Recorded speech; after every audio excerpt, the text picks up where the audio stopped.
Okay. Pasensya guys, this is DJ Bless aka Cyber Pinoy. This is DJ Bless. Of course, of Cyber Pinoy Radio, Beth Malcolm. Oh my God. Parang na may mumu dito. Kanina pa tayo paulit-ulit, no? So anyways, ayan, welcome sa lahat po ng mga nasa live page natin. And of course, sa mga naghihintay sa ating Hong Kong Forum to Canada.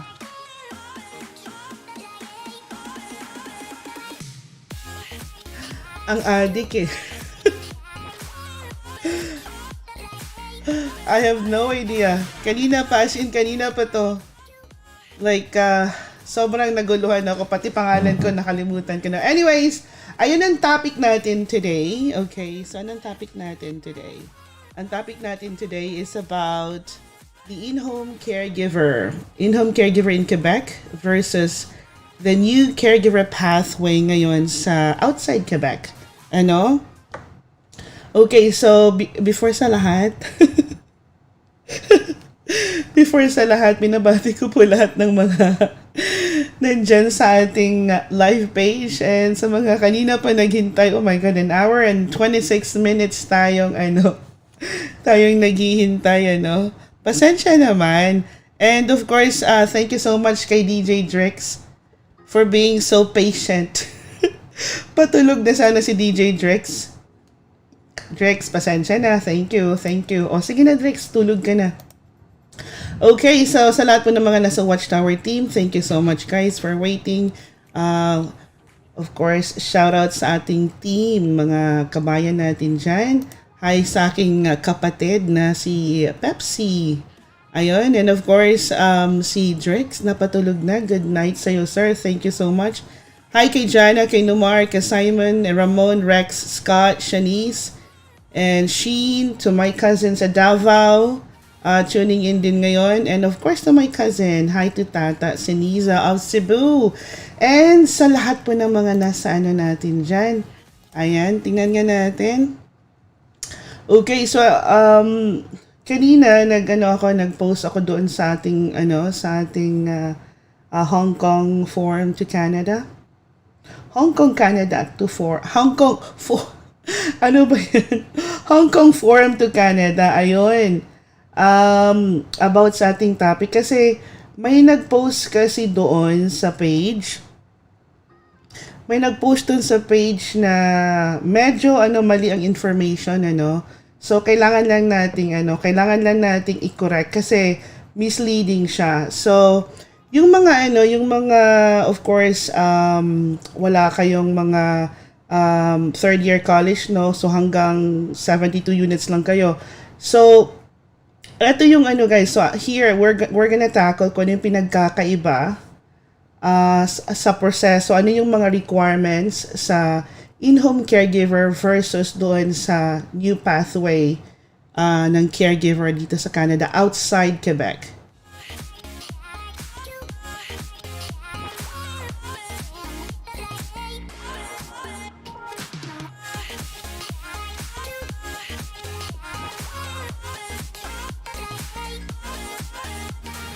And of course, binabati ko ang aking mga nasa My Community Group. Tingnan natin kasi kayo na rin sila naghihintay. Grabe ang gabing to. 1 hour and 30 minutes kung minamaneho yung aking computer. Nagkaroon ng glitch. Buti na lang dyan si Trix. Hi to my cousin Alan. Of course, sa lahat po ng mga nandito ngayon sa Toronto. Good evening, Toronto. This is Beth Malcolm, aka DJ Bless of Cyber Pinoy Radio. Pinawisan ako sobra. Hi to Dorsey and Alan Hinhambre, to Ansel, Angel, kay Angela Galoza, Angie, si Jocelyn Balingit, and hi to Ali Beth, and hi to Mama Candice, kay Melissa, and Grace Solerinos, and to DJ Red na nakikinig din ngayon. And of course, aloha kay Alona, Miss Alona. And advance happy birthday nga pala sa aking sister-in-law na si Robilyn Dicano. Ayun, birthday niya sa 30. Advance ha. September 27 pa lang ngayon. And hi to Darrell Pilapil and Eto kasi, binabago kasi yung pangalan. Si Vin Claire. Yan, Claire. And si Tita Yads of Cebu. And to Grace Velasco Pastor. Kanina pa siya naghihintay. Ano na daw nangyari? So anyways, ayun. Pasensya na guys. And I know you guys waited for an hour since I was supposed to start like 9 o'clock, ano. Iba talaga kapag computer may problema sa sa computer, like technical, nagkaroon tayo ng technical difficulties kanina. So pasensya naman. And hi to Jennifer and kay MJ, kay Inday Wakwak. And hi to Liz, of course, of Israel, and si Maan. Si Celine of Chile, si Maricho, si Maritar sa Niagara Falls, si Marilyn Ramos of Vancouver, Canada, Miko, si Naomi, ayan, si Merva, Nieva, si Molly, ang mga Ibanez family, hello sa inyong lahat. Good evening din, Miss Alona. And of course, to Ria, and to my mama, Rosalinda. Hi kay Lorena. Sheen, oh my God, ang dami nila.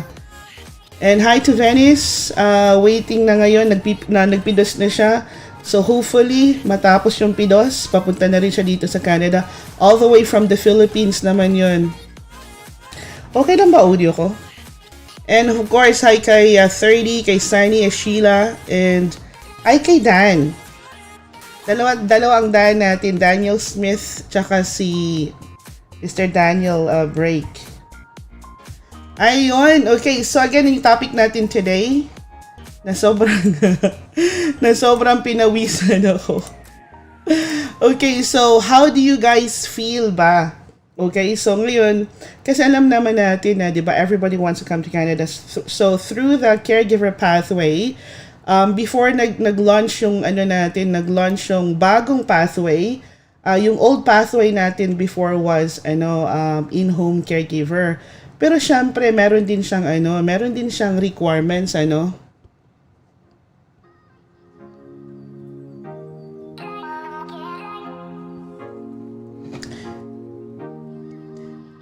okay, bibisitahin lang natin yung page ng Hong Kong Forum to Canada since doon tayo nag-post.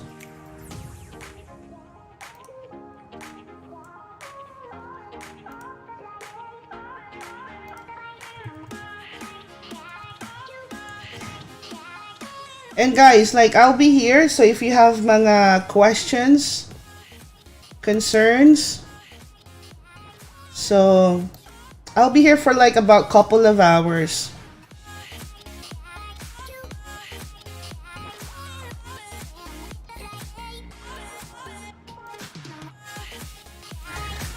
Okay, papalitan lang natin yung link natin doon na pinost kasi medyo ni-remove ko yun kanina.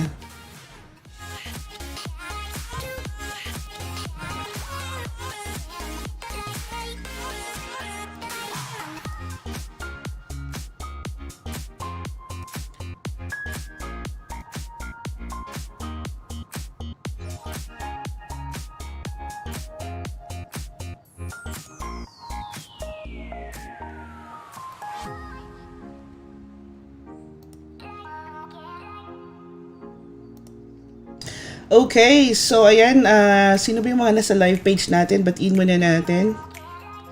Mega shoutout ba to? Hindi ako sanay pag nag-live stream, Nangunguna na dyan si Nomar Dicano, and hi to Mary Niza. Hello sa'yo.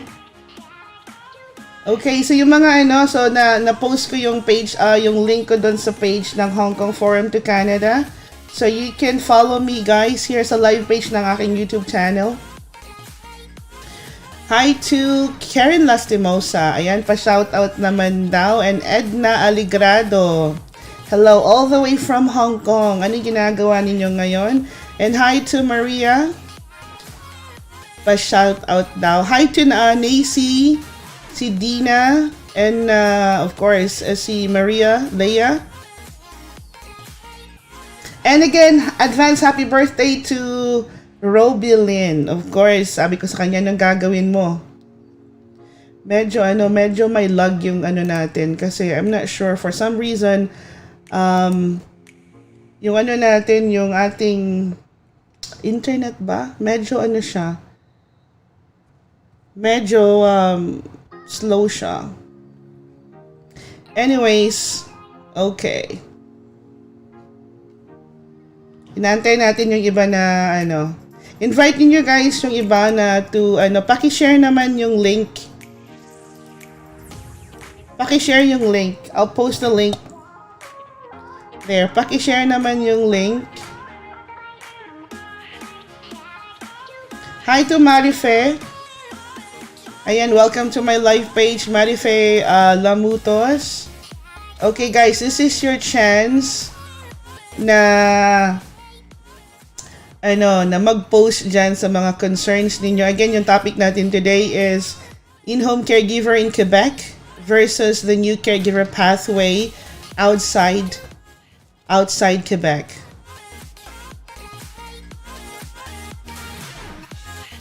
And hello sa mga naglalaba dyan. Shoutout sa mga naglalaba sa Hong Kong. 'Di ba?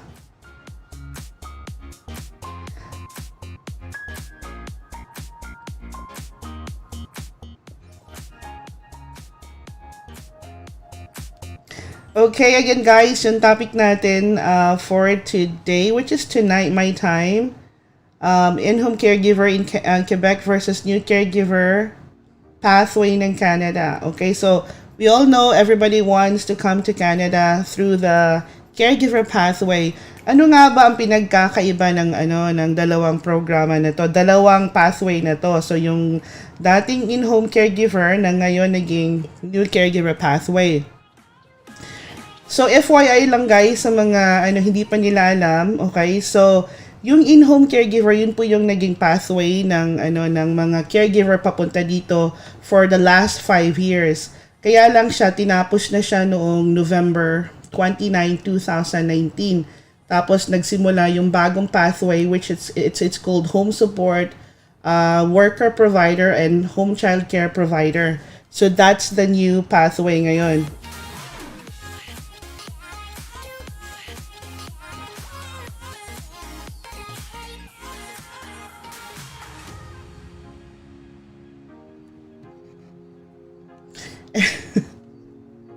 Hello sa mga nagkuskus sa inodoro while listening din sa atong show. Okay, mayong butag udto gabi sa tanang mga higala na to nga naminaw din sa atong show.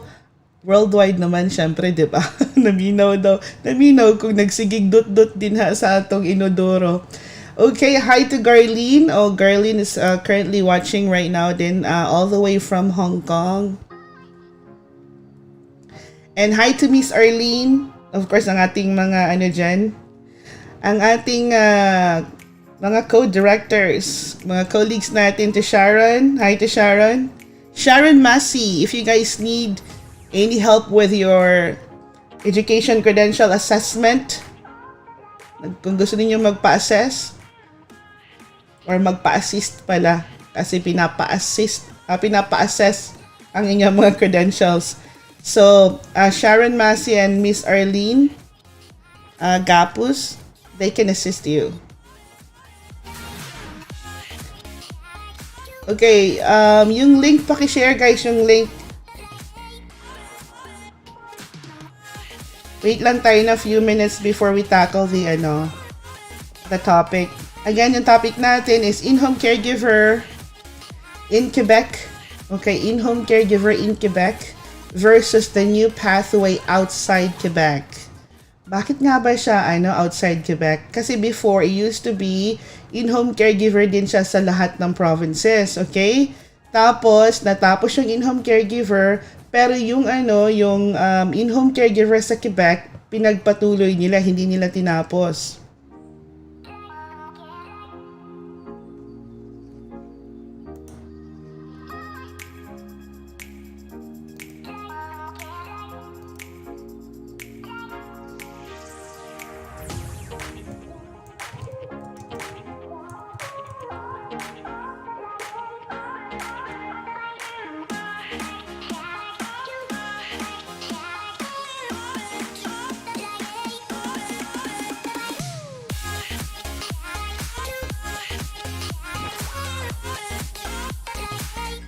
Guys, ano ninyo, don't forget to share the link to your friends. Especially sa Hong Kong page natin. Hong Kong Forum. Hi nga pala sa mga admin. Of course, I would like to say a big thank you pala sa admin ng Hong Kong to Canada Forum. My gosh. Thank you so much guys for approving my post, 3 posts today. Akala ko nga hindi approve. Pero na-approve naman so far. So, thank you sa lahat ng admins. They're doing so well managing the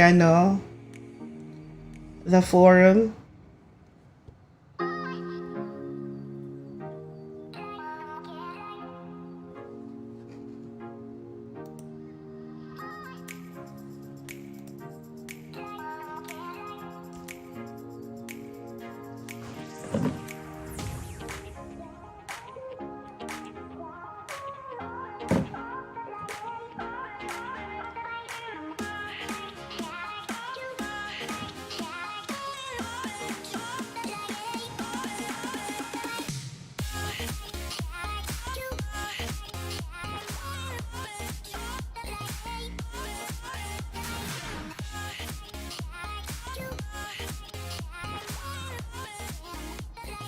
Okay, again, I would like to say hello and happy listening or happy watching and listening sa mga nasa live page natin. Thank you guys for visiting my channel.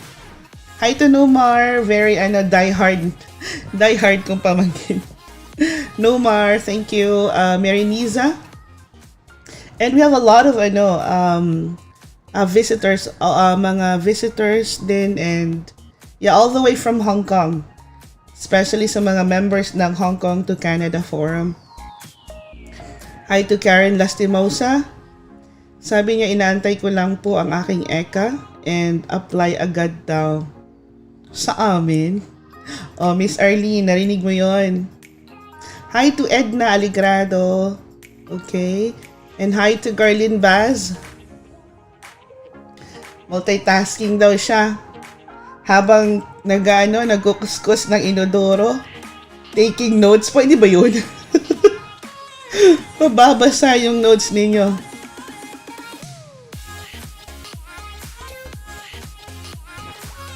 Okay, simulan na natin ang ating, again, ang topic natin guys is about In Home Caregiver in Quebec versus New Caregiver Pathway ng Canada or outside Quebec. Okay? So, explain ko lang siya ha.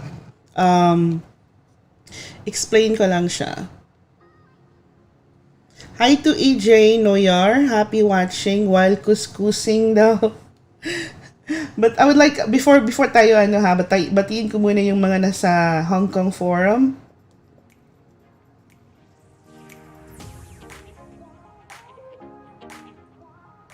Hi nga pala kay D, of course, kay D Liego. Currently working on her papers for submission na rin siya.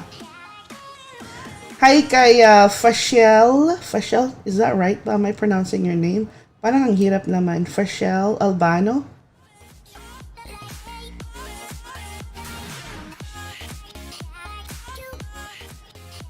Malalaman ninyo guys if I responded. Pag nag-post kasi ako sa Hong Kong to Canada Forum, malalaman ninyo if nabasa ko yung mga post ninyo kasi nga I always put a heart doon sa mga replies ninyo or comments on my post. Okay, so si Fashil Albano sabi niya, why nga ba? Ano daw ang pinagkakaiba ng In Home Caregiver versus the New Caregiver Pathway ng Canada?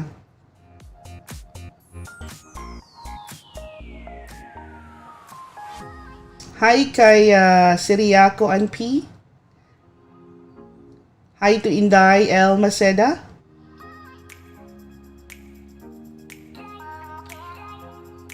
And hi to Annabelle Laraza. Shout out niya si June Sangreo. And hi to Lourdes Balanghig. Kulang na lang balanghoy. Ano daw ang requirements?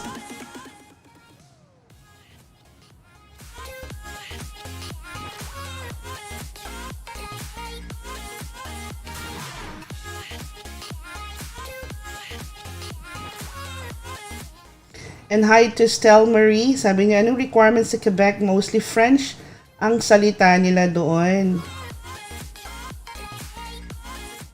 Okay guys, para sa hindi nakakaalam. Okay, so so far I don't do Quebec. The reason behind is kasi mostly kasi sa mga applicants namin na mga nasa Quebec, ang ginagawa nila, nandun sila, and then after that they stop, they change employer, they move to Ontario. Mahirap po ang French. Mahirap magsalita ng French. Pwede na lang kung magaling kayo sa lingwahe, no? Mag-learn ng language na French.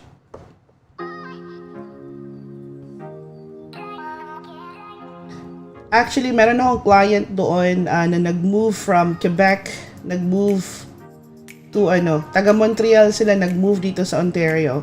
Pero meron pa rin silang business doon, but they moved here.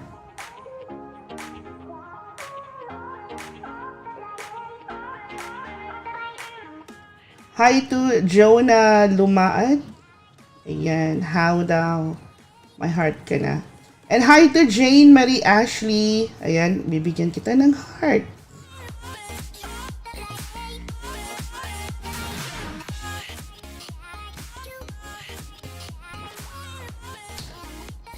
Hi kay Amboy.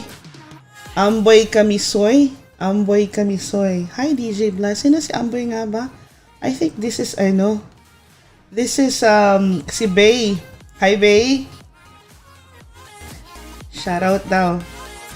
Hi sa'yo. All the way from, nasan ka nga ba ngayon? Dating listeners namin sa Cyber Pinoy Radio. Nako, kanina nakalimutan ko pa yung pangalan ko. Grabe. Sobrang may mumu ata dito sa likod ko. My gosh. Okay, I would like to say hello and happy watching sa lahat po ng mga nasa Hong Kong. Nagkukuskus. Ayun, nagkukuskus ng inodoro while taking notes. Grabe na to. Meriniza. Ayan, naglilinis siya. Paano to si hi to Niley Dodge Solrak.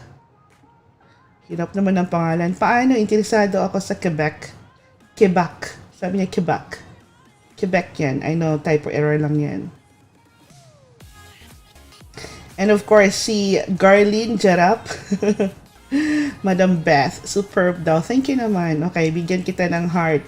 Sino bang hindi ko nabigyan ng heart dyan? Okay, naka-heart na ata lahat. Okay. Dito na ba lahat? Okay, so pakishare na lang yung mga nandito ha. Pakishare na lang din sa mga friends ninyo. Or anyways, recorded naman to, automatic naman to, mapapanood ninyo dito sa sa aking page. Don't forget to subscribe to my channel, guys. Oh, ayan, sa mga nagwo-work ngayon sa Amazon. Mga Amazonian. Hello, guys. Kumusta? Kumusta ang pagpapak dyan? Nagpapak din ako dati doon, kaya lang nag-quit si DJ Blast. Medyo nahirapan.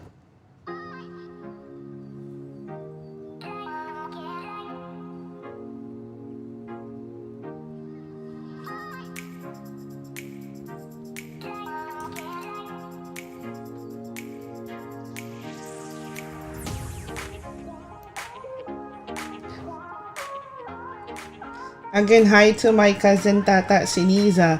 By the way, guys, okay, so my cousin, I told my cousin because meron siyang he has over 20 years of experience. He has been teaching English, IELTS sa mga non-Filipino, Japanese, Koreans for over 20 years, and he's very, very good. Nagpapa-proofread pa nga ako sa kanya. So I told him to join the Hong Kong Forum Canada. So hindi kayo magsisisi, he's very good. So yung mga kailangang magpaturo diyan kasi gustong makasiguro one take lang yung yung IELTS, 'di ba?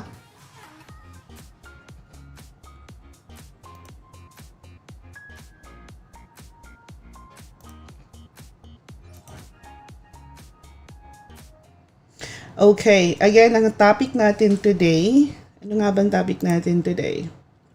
So, in-home caregiver versus in-home caregiver sa Quebec versus the new caregiver pathway outside Quebec. Okay, So again guys, sa mga hindi nakakaalam, okay? Sa mga hindi pa po nakakaalam, yung in-home caregiver dati yan, before new pathway, home child care provider. Ang hirap kapag walang background. Okay. So before nag new pathway sa home child care provider and home support worker provider, dati po siyang in-home caregiver, okay? So dati siyang in-home caregiver. So ang requirements ng in-home caregiver before, it used to be at least, kaya nga yung mga high school graduate lang nakakapasok actually dito. Used to be no education required. Kahit high school graduate, nakakapasok siya dito sa Ontario. Kasi I had clients na nag-hire ng mga high school graduate lang. So high school graduate sa atin sa Philippines, alam naman natin, back in my days, sa mga iba din, back in our days pala, kasi hindi naman ako ganun katanda, no? Di ba yung education natin dyan? High school and elementary. So elementary, we have 6 years, di ba? And high school, 4 years lang, right? So, total of 10 years. So, ang dito sa Canada, ang equivalent naman dito sa Canada, yung high school ninyo, hindi talaga yan papasok. Kasi nga, dito ang high school, elementary tsaka high school grade 12. So advance kami ng 2 years dito. So kaya kailangan ninyo mag 72 units. Okay? So ganito siya. So unahin muna natin ang dating in-home caregiver program na outside Quebec, actually sa Quebec at saka sa lahat ng provinces actually. So natapos po siya, it was a 5-year pilot, natapos siya noong November 29, 2019, okay? So nag-stop siya nag-stop siya noong November 29, 2019. Tapos ang Quebec naman pinagpatuloy nila.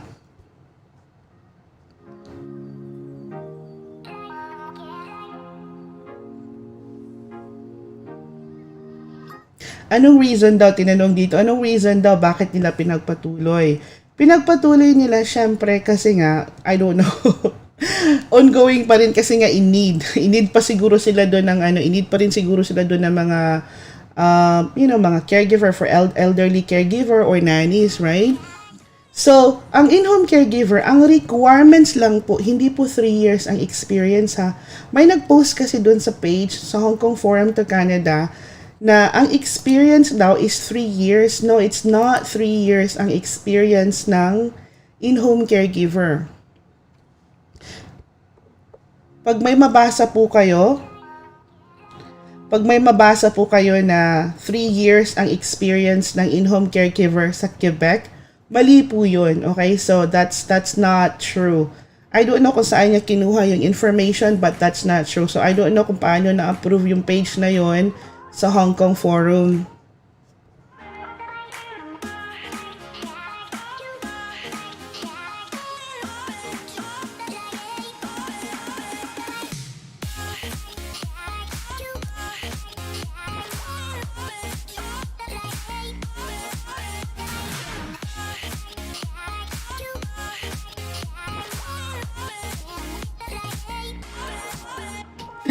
Thank you, Miss Garlin pala, Garlin. Okay, so gusto ko mag-Canada pero mag-Quebec na lang daw ako.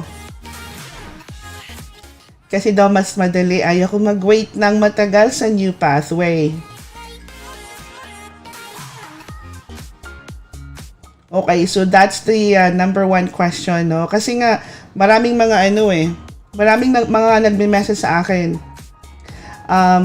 Nag-a-assess ba daw kami papuntang Quebec? Actually, kung meron naman employer, why not? Nag-a-assess kami. Madali lang naman ang proseso. Kasi nga, work permit lang siya.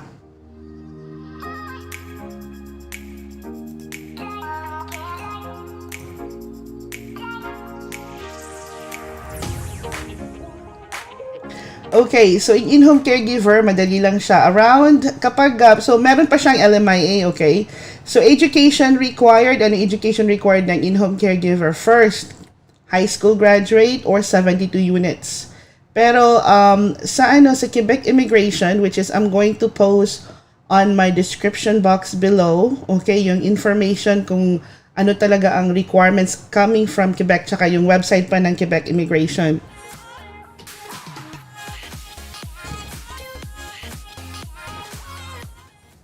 So, 72 units, pwede kayong pumasok. Kung meron kayong 72 units na education, okay? 1 year work experience. Yes, it's true, walang ECA, tsaka walang IELTS.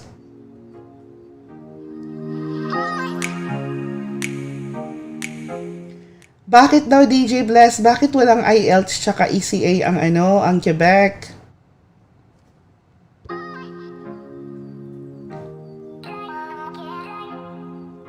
Because ang program kasi, ang kailangan ng program dun sa In Home Caregiver, from the live-in caregiver before, na naging In Home Caregiver, so, work permit lang siya ang application. Kaya siya mabilis ang application. The process from the LMIA, gagawin ng LMIA dito, Labor Market Impact Assessment, yun kumbaga ang job offer ninyo. It would take about 4 weeks sa job posting. 4 weeks, 4 to 8 weeks ang process sa LMIA. So we're looking about 3 months process sa LMIA dito. Tapos ang kailangan naman ninyo para mag-apply ng work permit, it takes about 3 months, 3 to 4 months. So we're looking about mga siguro let's say 6 to 7 months process. Kapag sunerte naman, 2 months lang ang process ng work permit, diba? So ano yung mga pinaka main requirements again ng in-home caregiver sa Quebec or before dati na program in-home caregiver din dito sa Ontario or sa other provinces? First, kailangan ninyong 72 units, pasok po kayo, 72 units. Second, anong kailangan ninyo? 1 year work experience. Kailangan meron kayong 1 year work experience paid. Okay? Na nag-aalaga kayo ng bata. Or nag-aalaga kayo ng matanda.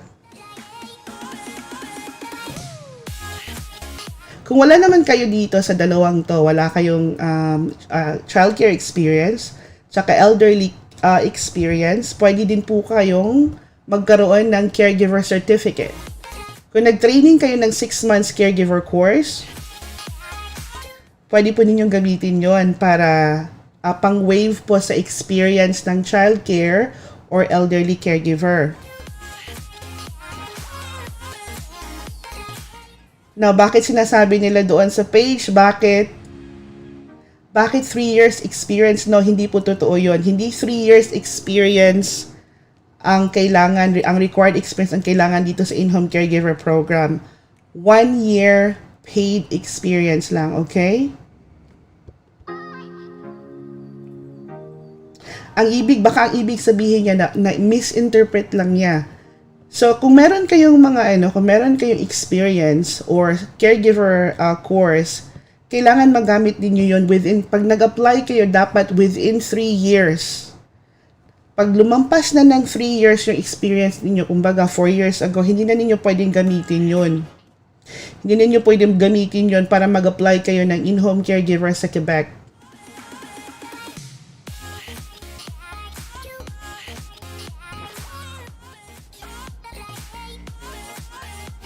Okay guys, again ang topic natin today, anong pinagkakaiba or this is the in-home caregiver in Quebec versus the new caregiver pathway outside Quebec. Outside Quebec, ano yung mga provinces outside Quebec?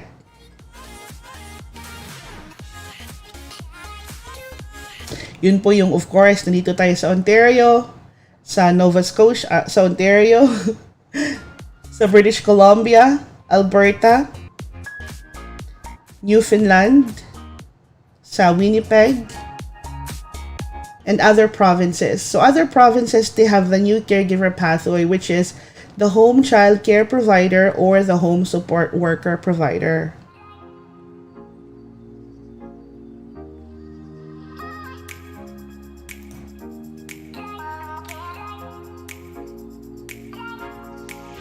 Okay, may question si Mariniza Vlogs. Is it true na di pwede mag-PR sa Quebec, ma'am? And what what if you want to move outside Quebec, and how does it work? Okay, sasagutin ko yung question mo. Hi again kay Karen Lastimosa. Ayan, nagkukuskus siya while listening, multitasking. Okay, so ganito siya guys. Okay, so if I were to choose so bigyan ko kayo ng tips. Parang ano lang yan eh. So, alin ang gusto ninyo? Parang bibili lang kayo ng bahay. Bibili kayo ng bahay. Either magre-rent kayo or magre-rent to own. Anong pipiliin ninyo? Gusto ba ninyo mag-rent ng bahay? Or gusto ninyo mag-rent to own?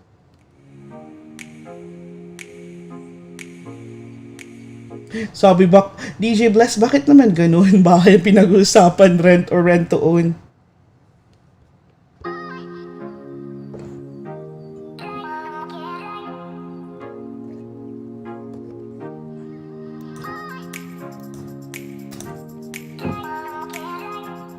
Kasi ganito yan guys, okay? So, off na nga natin yung background natin. So, ganito yan. Yung In Home Caregiver Pathway, In Home Caregiver Program, okay, na offered pa ng Quebec, hindi sila mag-IELTS, hindi sila magpapa-assess sa education credential assessment nila, and they only have 72 units, okay? So, ang requirement ng dalawa, education-wise, In Home Caregiver is 72 units. New Caregiver Pathway is at least post-secondary of education. Meaning to say, at least naka third year college ka, buong third year, kunyari kumuha ka ng 4-year course. Tinapos mo talaga ang full semester, first and second semester ng ng third year college mo. Pasok ka doon. Or, kumuha ka ng 2 years na diploma. So, mabibigyan kayo ng 1-year certificate diploma equivalency sa Canadian, or kasi may concentration siya, or kasi may focus of concentration siya, or bibigyan kayo ng post-secondary. Bali 13 years ang kailangan ninyo na education para makapasok kayo or qualified kayo sa education on the new caregiver pathway outside Quebec. Ang in-home caregiver, again, ang requirements lang ng in-home caregiver sa education is 72 units lang. Okay? So that's like 12 years lang talaga. 12 years sa college. Alam ko, yung iba naman, they're very sad kasi they wanna apply dito sa Ontario or yung mga ayaw nila na mag-Quebec, diba? Pero they don't have a choice. They just wanna go to Quebec for the sake lang makapunta kayo ng Canada. Diba? Yun ang parang gusto ninyo.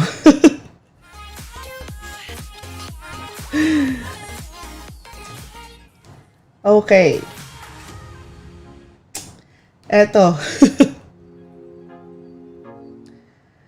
Guys, so, obviously, kung mag-ECA ka, IELTS ka, kung sa dating program, okay, kung sa dating program ng Canada, kung sa dating program ng Canada, yung live-in caregiver, ang live-in caregiver pa, grabe. Sobra ang live-in caregiver before because 2 years, bibigyan kayo ng 2 years work permit no pagdating niyo ng Canada. Then after 2 years, mag-apply kayo ng PR. It would take them, yung mga applicants natin, it would take them 5 years para maka-PR. Sobra, grabe, as in sobrang tagal. Right? Pero wala pang mga IELTS noon, wala pang education credential assessment, wala noon, right? So ngayon, after ng live-in caregiver program, na palitan siya ng in-home caregiver program, which is, bibigyan lang kayo ng 2 years work permit, walang ECA, walang IELTS, 72 units, pasok siya. Even actually, yung mga high school, nakapasok siya. Kasi nga, meron silang mahabang work experience. Kasi parang nawi-waive yung education na kulang through their work experience, like say you have over like 4 years work experience, ano. So, nakakapasok naman, may mga nakakapasok dito. Actually, kasi before, it says na no education required, basta as long as it has equivalent work experience na mahaba, right? So, ngayon, ang nangyari, so I guess, pinalitan na, diba? So, kung papipiliin kayo, guys, kasi nga ayaw ninyong kung qualified kayo, you have 4 years course, at the same time, or mayroon kayong 2 years diploma, try to choose the new pathway. You know why? Okay, so, andun na ako, na mag-apply tayo sa Quebec kasi no ECA, no IELTS, hindi siguro ako makapasa sa IELTS, right? So, okay, go ahead, right? Pwede naman yun. That's actually your choice. Actually, pagdating niyo sa Canada, bibigyan kayo ng work permit. Ang nakalagay dun sa work permit, this is not LCP. LCP means Live-in Caregiver Program. This is not LCP. You're not eligible to apply for permanent residency. Yan ang ilalagay sa work permit ninyo pagdating ninyo sa border. Pagdating ninyo sa sa airport, doon sa immigration officer, bibigyan kayo ng work permit, tapos ang nakalagay doon, work permit, tapos LCP, this is not LCP, not eligible to apply for permanent residency.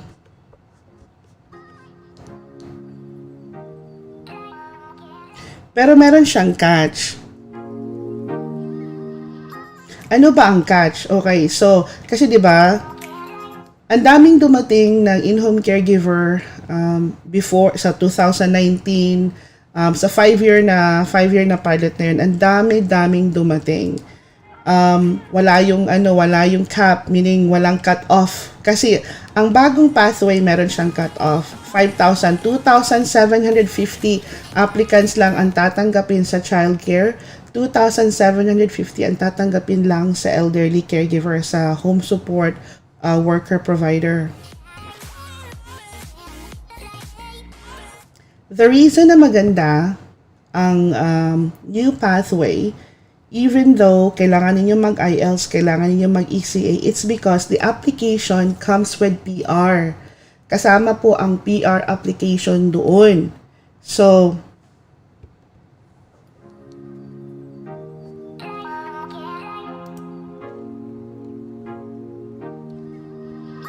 yung tanong mo doon, Mereniza Vlogs, okay, sa live page. Is it true na di pwede mag-PR sa Quebec? And what if mag-move outside Quebec, and how does it work? Okay?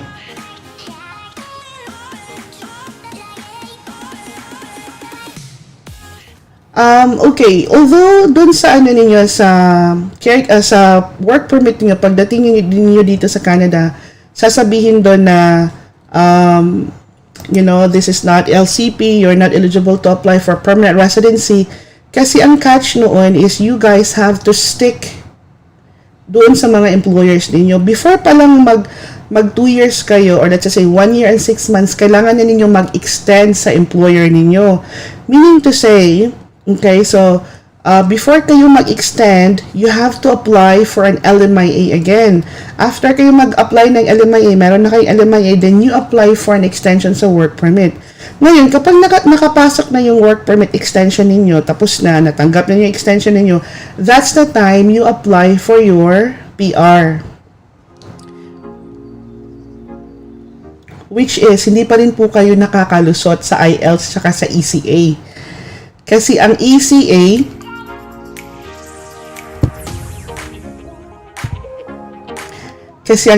requirement ang ECA pag-apply ng PR. You need to take your IELTS, which is ang 4 skills, listening, reading, writing, and what's the other one? Listening, reading, writing, and oh my gosh, ano yung isa? Anyways, all of the 4 skills, yung 4 na component na yun, yung reading lang ang kailangan 4.0. The rest has to be 5. So, kailangan nyo mag-take ng IELTS, and of course, mag-process sa education credential assessment ninyo for you to be able to apply for permanent residency. Then obviously, syempre, 'di ba? So parang ang nangyayari kasi nag-apply kayo na in-home caregiver, so ganun pa rin, nag-apply kayo ng extension ng work permit ninyo, or kung hindi man kayo qualified kasi yung mga education ninyo hindi qualified, right? So renew na lang kayo, extend na lang ng work permit ninyo. Ganun po ang mangyayari.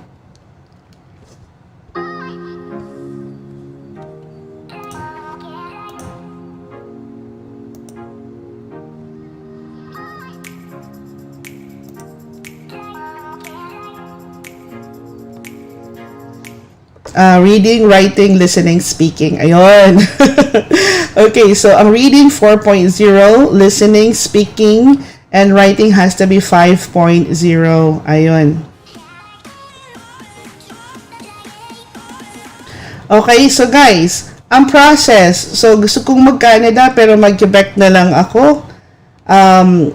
Kasi mas madali. Ayaw kong mag-wait ng matagal sa new pathway.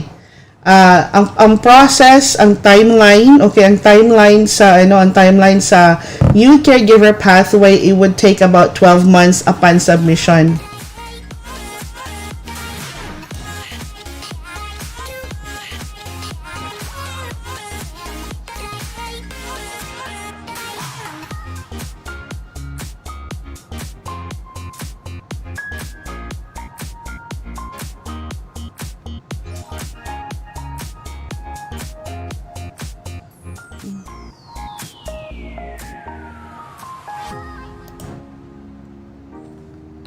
Hi nga pala kay Marilo, thanks for watching my video.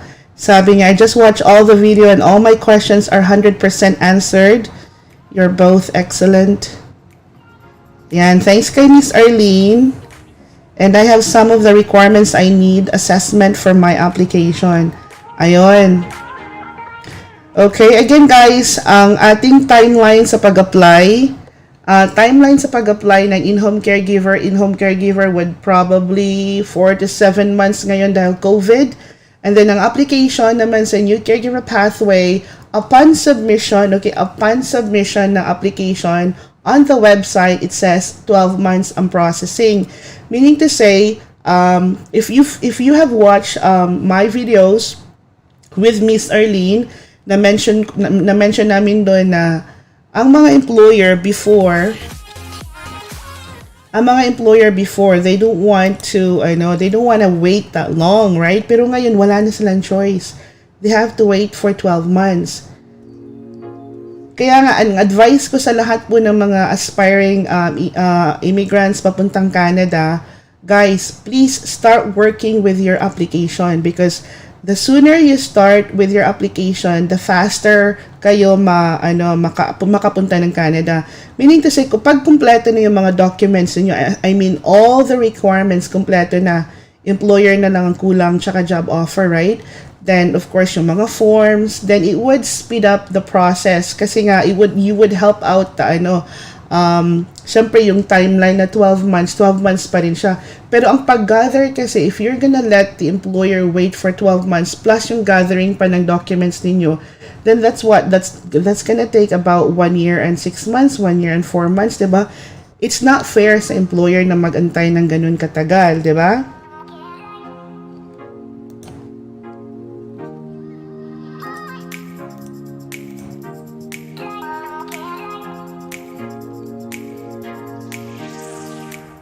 Okay, again guys, I would like to say hello and happy watching sa tanan ng mga nananaw or nanood dito sa ating show, okay?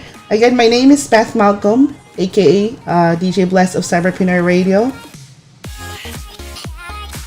And for those of you, you have a lot of questions and kakatune in lang ninyo sa show, please do subscribe on my channel, and then you can watch all the videos. I put it on my community page, yung mga videos na need ninyong i-watch para mas ma-understand ninyo ang process, ang step-by-step ang process. Or, kasi may mga questions kasi talaga na hindi talaga ninyo alam, right? So, I'm doing the video because this is what I do. And I've been working with the applicants for 15 years na, and I've been working with Globex Immigration for over 11 years. And marami na rin po kaming naparating dito sa Canada. So in and outs ng caregiver, way back from the live-in caregiver before, and naging in-home caregiver, and then now naging new pathway, which is the home child care provider and home support worker provider, which is, guys, this is so far the best pathway ng caregiver. I'm telling you, the home child care provider and home support worker provider. This is the best pathway for you to come to Canada. And you wanted to know why? Kung gusto niyo po malaman, mag-stay tuned po kayo.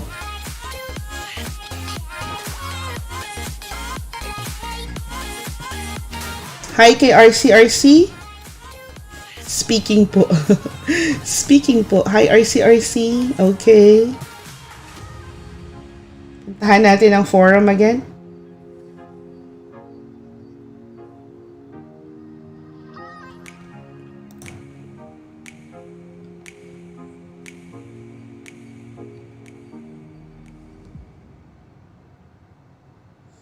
Okay, so this one, yung nasa nakikita ninyo, this is the part 1 of 5.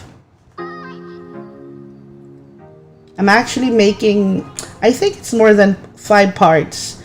Pero I'm just gonna do 5 parts and then siguro bonus na lang yung ibang parts, you know, since nasimulan ko na ng 5 parts eh. Okay, so ito yung you need to watch one of the video. Pero yung video na I was with Miss Arlene Capos, it was about 1 hour and 25 minutes. Please panoorin ninyo, promise. You're gonna learn a lot about the pathway.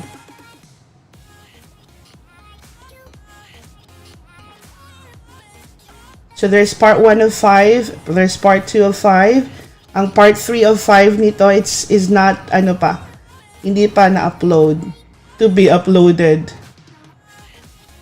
And, ayan, I wanna promote pala my cousin Tata Siniza. He has been, teaching English, IELTS for over 20 years, and I can assure you he's one of the best shooter out there. He's actually based in Cebu. And then it's good to have like a one-on-one. Kasi minsan siguro nahihiya tayo, di ba? Kapag may one-on-one na magtuturo sa'yo ng English, yung 4 na macro skills, reading, writing, listening, and speaking, right? For sure. You know, kasi minsan yung iba, even me, I have not taken any IELTS yet or CELPIP. Nothing. Kaya I can't tell, but I'll be taking one soon. Pero ang kailangan naming band score is 9. 9 lahat. It's more on mas mataas ang level. Pero I'm not even sure if I'm going to pass. Okay, again, so topic natin is In Home Caregiver in Quebec versus New Caregiver Pathway outside Quebec.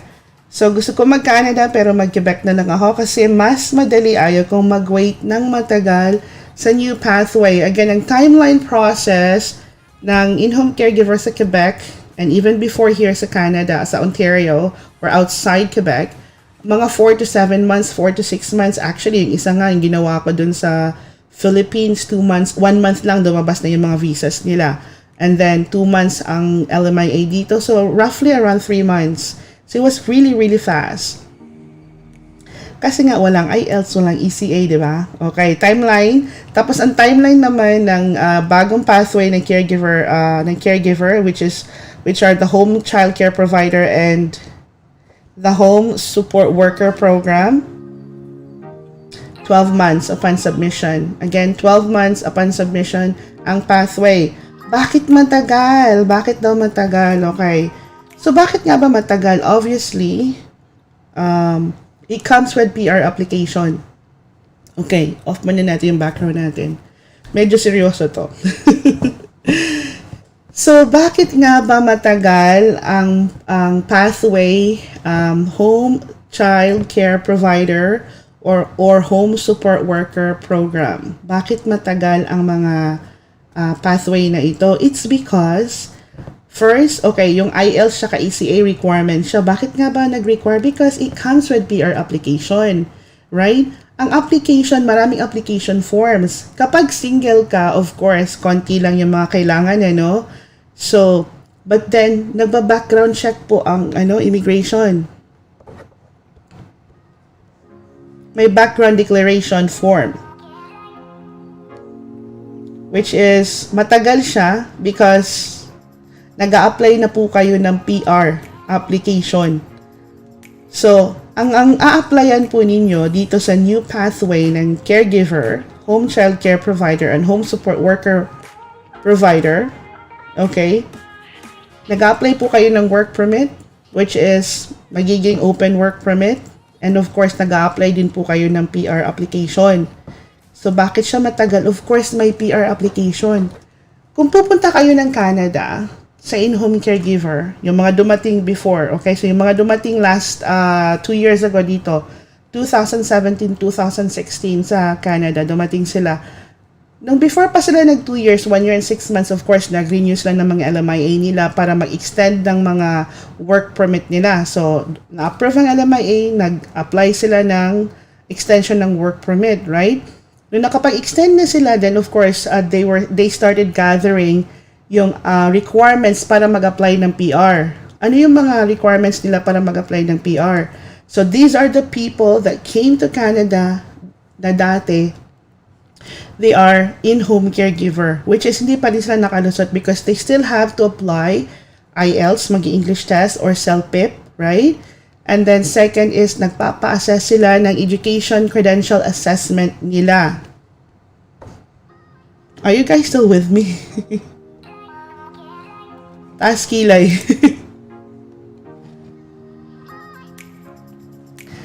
Okay, shoutout muna tayo. Shoutout again kay Karen Lastimosa. Miss Beth could ask lang po nasa magkano ang cost magagastos sa new pathway para po may idea ako magkano ang need maipon. Now that naman, you can shop around because there's a lot of agencies out there that that can assist you. But with us, you can approach Miss Arlene Gapos. And hi to Sarahata Minanimbong. Hi to Sarahata Minanimbong. Pwede na ba mag-apply pag naka 1 year sa experience ka na sa Hong Kong?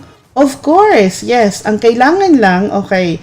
So, sa in-home caregiver, 1 year lang ang experience na kailangan ha, hindi 3 years. That's wrong. Yung post doon sa Hong Kong forum, mali po siya. I'm sorry, but that's wrong. Hindi 3 years.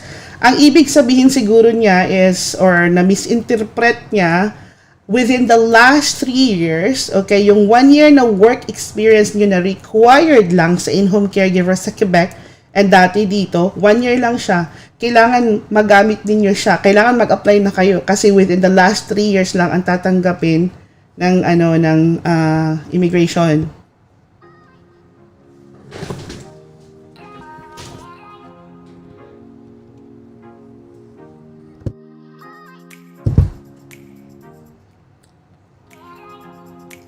Pa-shoutout daw ulit kay Ashley. Okay, si Kitty Kitty. Kitty Kitty Kid and Ayesa and Billy and me again. Of course, they're listening and watching. Thank you guys for watching. Sa mga nagkukuskus dyan sa Hong Kong. Happy listening guys. Ingat-ingat kayo dyan na hindi kayo madulas dyan sa inodoro, of course sa washroom, Siyempre madulas.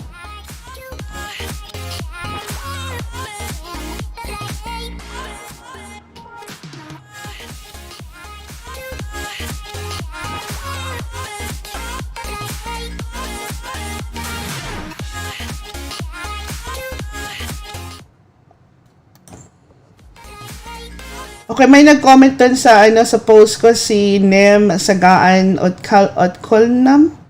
Sabi niya, bakit di na po mapapanood? Paki-share naman yung nung link doon sa Ayan, oh. Sa mga nag-likes. Ayan. Hi to Sharon. Hi to Jerap. Hi kay Mercy. Talgisam. Kay Liago D. Kay Alegre Amuyo. Lynn Alunday. Johanna. And hi to Vanslyn Lorenzo. Joy Limi Barrera. Ang hirap naman ito. Unerpic Icarg. Or Grace ba yan? Grace. Roro Ilaros. Marianeth Parba. Hi kay Alba Tirsol. Hi kay Jane. Lorna Miranda. And hi to Liza. Jennifer Rifinage. Hi to Jennifer Lanuza. Cinderella dito. Hi to Jamie. Hi kay Jeanette. Kay Joe. Kay April. Rai. Hi kay Rondolo. Kay Gel. Elijah, thank you guys for, of course, giving your hearts, giving your thumbs up. Don't forget to subscribe on my channel. Follow me. Hit that, bell. Yung para pag may mga upload ako, malalaman ninyo. And hi to J-Lu Jaguar, kay Yapun, kay Crystal, kay Jonah, Janet, Rhea, si Malu, si Jem, si Miriam, and hi to Promise Lopez Pipito. Hi to Dora Bayo. Hi to oh my God. TV. Ano ba yan? Hi to Annabelle, kay Siriaco, kay Chona, kay Rona, kay Mai, kay Marilo, kay Maylin, Joy, Tablada. Wow, dami Biglang dumami. Kay Myla, kay Grace, hi kay Charisma, Villaflores, Elena, Mary, Jackie, Misty, Alea, Roslyn, Cindy, Christine. Hi to Claire, hi to Fashelle, hi to Janet. Hi to Leon, hi to Althea. To Rovi, Angel, hi kay Gailin, Rose Ann, Agnes, Riza, Lizelle, Maricel, Gracie, si Zu, Katrina, Grail, Inday, si Che, si Jessica, si Joy, Maylene, Marilu, and si Mai. Ayun! Thank you guys for giving your thumbs up and hearts dyan. And meron pa isang nakawaw. Tingnan mo, nag-iisa si Janet. Ayan, thank you naman guys. Okay, so balik tayo dun sa topic natin. Topic natin is In Home Caregiver in Quebec. Kailangan balik-balikan natin para mas maintindihan talaga ninyo, no? In Home Caregiver in Quebec versus Caregiver New Pathway outside Quebec. Again, anong requirements ng In Home Caregiver sa Quebec? No IELTS, no ECA required, but you have to have at least 1 year minimum required experience within the last 3 years. Kailangan gumagamit niyo within the last 3 years prior from submission sa application, okay? And of course, don't forget guys, pagdating nyo doon, pag natapos niyo yung 2 years niyo, mag-extend kayo, or before matapos, mag-extend kayo. Then after that, you have to apply for PR, right? Kapag hindi kayo qualified, yun, lagot tayo. Whereas, kung ang pag-uusapan naman is the new pathway, bakit nga ba siya matagal? Kasi ang in-home caregiver 6 months lang or 4 to 7 months. Tapos ang new pathway aabutin ng 12 months. Bakit matagal? Because you are applying for a work permit.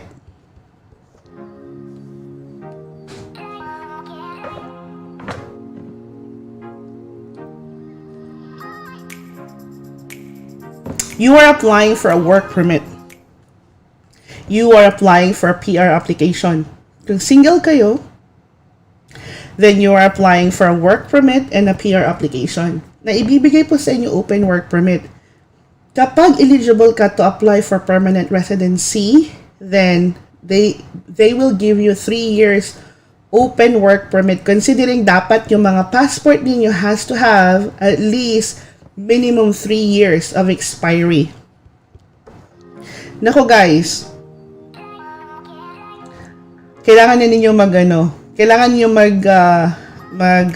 renew ng mga passport ninyo. Kung meron lang kayong 1 year, 2 years, lugi kayo kasi bibigyan lang kayo din, instead of 3 years open work permit ang matatanggap ninyo, bibigyan na lang kayo ng 1 year, 2 years, lugi kayo doon.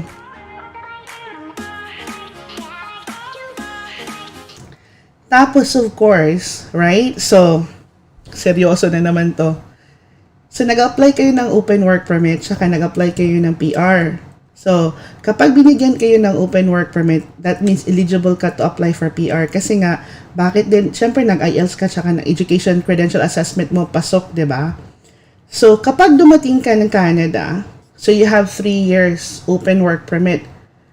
Tinawag siyang open because when you arrive in Canada, let's just say, for example, it did not work on your first employer, alright? So, pwede kang mag-move to another employer without applying for a new work permit. Diba, bonggang ganda? Oh my gosh!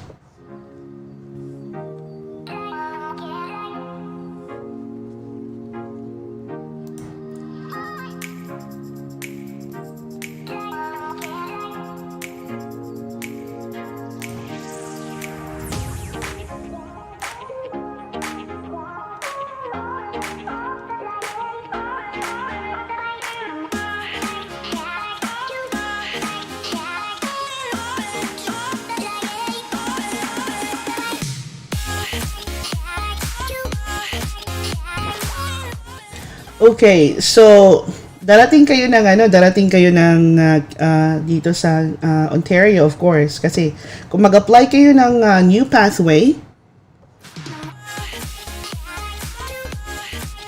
pag nag-apply kayo ng new pathway, home child care provider or home support worker provider, so bibigyan kayo ng open work permit. Kapag nakapasok kayo ng Canada, meaning to say, eligible ka na to apply for PR. So, solve ka na. Kasi ang kailangan mo na lang tapusin is yung 2 years work permit. So, open work permit, meaning to say, pag landed ninyo dito sa Canada, if it did not work out sa first employer, pwede kayong mag-jump to another employer without applying for a new work permit. Diba? After that, pero restricted pa rin yung ninyo ha. Kunyari, ang first employer mo is nag-alaga ka ng bata, right? Or naka 1 year ka lang doon. That means you have to find another employer na childcare pa rin ang alagaan mo, bata pa rin ang alagaan mo. Kasi kapag elderly, syempre hindi naman nagmamatch. Lalo ka pang mauubusan ng time because you need to finish the 2 years work experience within 3 years para makapag-apply kayo, para makasend kayo ng proof of work experience niyo na 2 years.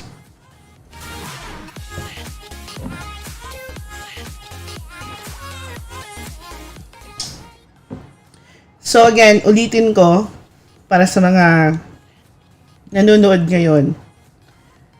If I were you, kung qualified kayo, meron kayong 4 years education, kaya naman sigurong ipasa ang IELTS, which is 5552 na.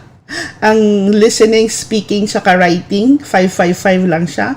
Reading is 4.0. Kapag naka 4 years college kayo, of course, pasok na pasok yan. Kapag meron kayong 2 years diploma, pasok din yan. Basta 2 years diploma. Or kapag meron kayong 3 years na college, na 4 years ang course ninyo, tapos 3 years ang natapos ninyo, pasok din siya, hopefully. Kapag recognize yung school ninyo, ha. Tapos, syempre, depende pa rin. The best way, siguro, me personally, because madali magpa-assess sa ICES.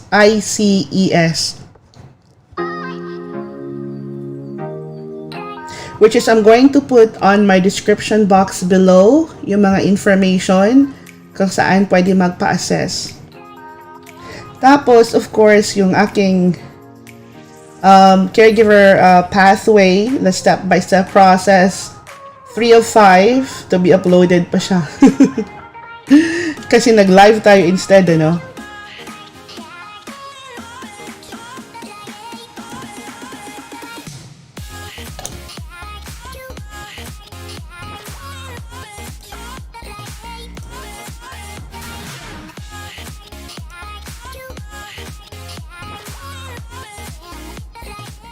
Okay, si Jop Girlin, truly what interesting topic on live. Miss Beth, dami talaga natulungan yan. Isa na ako doon, which know-how talaga. Lalo siyang know-how. Everything has a purpose. Thank you, DJ Bless Bantay Jud. Dapat strive hard for coming new days. Yes, true. Kailangan mag-work hard. Ganito din guys, if you apply for the new pathway, diba? You have to apply for the work permit, you have to apply for the PR. Yung PR application, binabayaran na ninyo yun. Bayad na siya. So, pag single kayo, ang government fees ninyo, so work permit, biometric, and of course, the work permit, open holder fee, and the PR is 1,390 Canadian. That is the government fees. Kapag single ka, 1,390. 1050 ang PR application. Okay? Biometric fee is $85. Open holder fee is $100. Work permit is $155. So, matotal, tama ba ako? 1,390. Okay? Kapag single ka. Now, kapag meron ka namang anak, because you're a single mom, then of course, ang accompanying mo, children below 18 and below or 22 years old, basta mga dependent children siya, is $150 extra. Kapag 10 naman ang anak mo, grabe no, 10. Kapag 10 ang anak mo, 150 times 10 yan ha. Single mom ka pero 10 ang anak mo. Grabe, nanloloko ako dito, no? Hindi. Okay. So guys, hindi. Pag single ka, 1,390. I'm serious doon. And if you are a single mom, you have 1 child or 2 child, so that means you have to add 150 each per child. So that's $300 plus the 1,390. How much na yun? Right? Kapag married naman kayo, nako, eto. Kapag married kayo, medyo lalaki yung ano ninyo. Ang lalaki yung government fees ninyo kasi magiging times 2. Kasi syempre, babayaran ng adult yung 1050 na PR application fee, yung work permit, kasi kung ano ibibigay sa'yo, ibibigay din kay mister or kay misis. Kung nagbayad ka ng for open work permit, ganon din si mister, meron din, right? Tapos, kung mag-aaral naman yung mga anak ninyo kasi sasama nga sa application, then may student visa fee.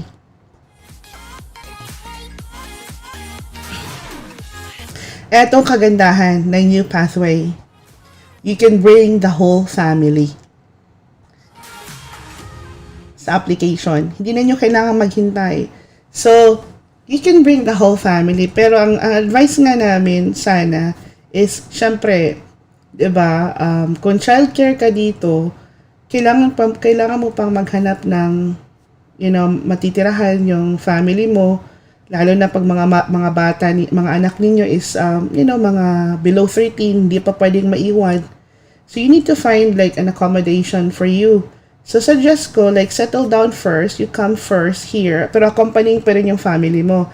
Then, they can follow maybe in a month or 2 or 6 months kapag nakasettle ka na dito.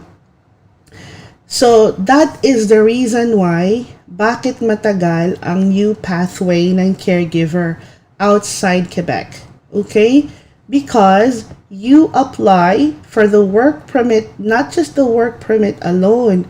You apply for the PR application. Kasi baliktad siya sa in-home caregiver.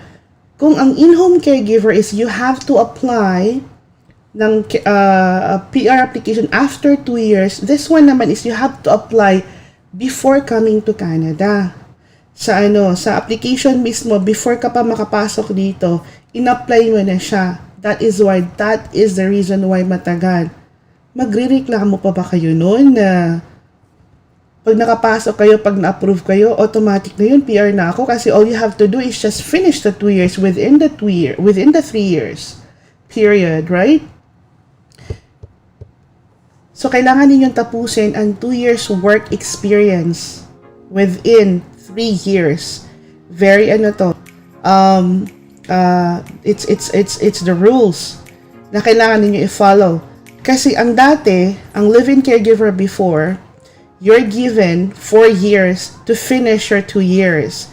Kasi dati matagal talaga mag-apply ng PR.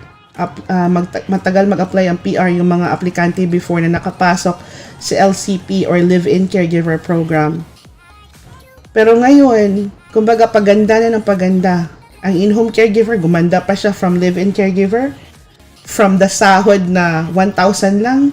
Tapos ang in-home caregiver, naging 2,000 na ang sahod. Tapos ngayon naman, mas pinaganda pa kasi you can bring along your family. Kaya siya matagal, guys.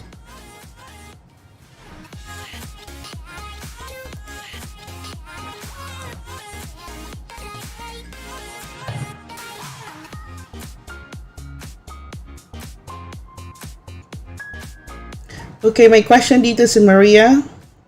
Aisa, ask ko, if maka-work daw og caregiver high school graduate daw, then no experience on saon or how? Okay, well, nasan ba yung mag-a-apply? Ngayon kasi, yung in-home caregiver lang, doon sa Quebec, pwede kayong mag-apply. But you have to have 72 units na. Kasi medyo excuse me. So, kailangan ninyong kung wala kayong work experience, then you can get the caregiver course training na 6 months. Kailangan siya 6 months. Time check nga pala is 41 minutes after 11 and it's nighttime, my time. So, maayong buntag gihapon dinha sa Cebu and sa tanang mga, of course, naminaw dinhi or nanood. Another question. Wow, pinawisan ako. Paano po pagkasal nga po pero hiwalay na po at anak mo na lang plan mo isama but not immediately kukunin? Okay. So, ang sagot dyan sa tanong mo, Karen, how old is your child? Kung ang anak mo is medyo, maliit pa siya, no? So, basta i-declare mo lang talaga na pwede naman siya accompanying. Declare mo lang yung anak mo. Or kung bata pa talaga siya, pwede siyang non-accompanying kasi tapos later on, i-apply mo na lang siya, right?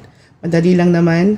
But then, it's good pag in-apply mo siyang accompanying para pag nag-PR ka, PR din siya. Pwede naman siyang pumunta dito sa Canada. Kapag nag-PR din, balik na lang doon sa Philippines kung gusto niya doon tapusin ang school niya. Kapag married ka tapos hiwalay, you still have to declare. Kailangan mong i-declare doon sa application na you're married but you're separated. Okay?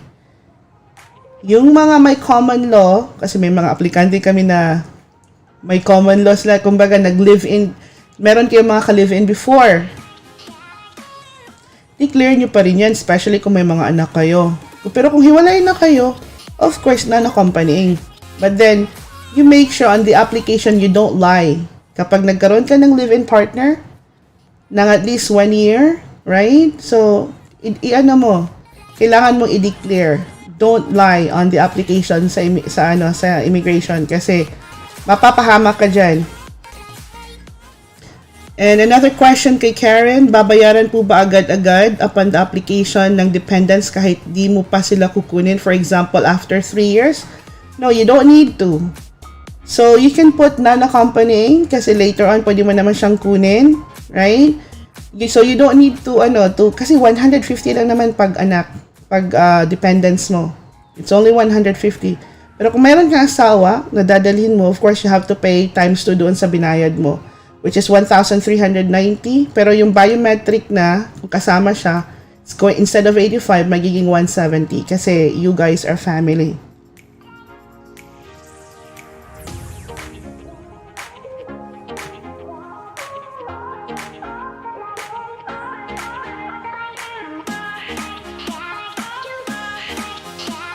Okay, question so tapos na tayo doon sa number 1. Gusto ko mag-Canada pero mag-Quebec na lang ako kasi mas madali.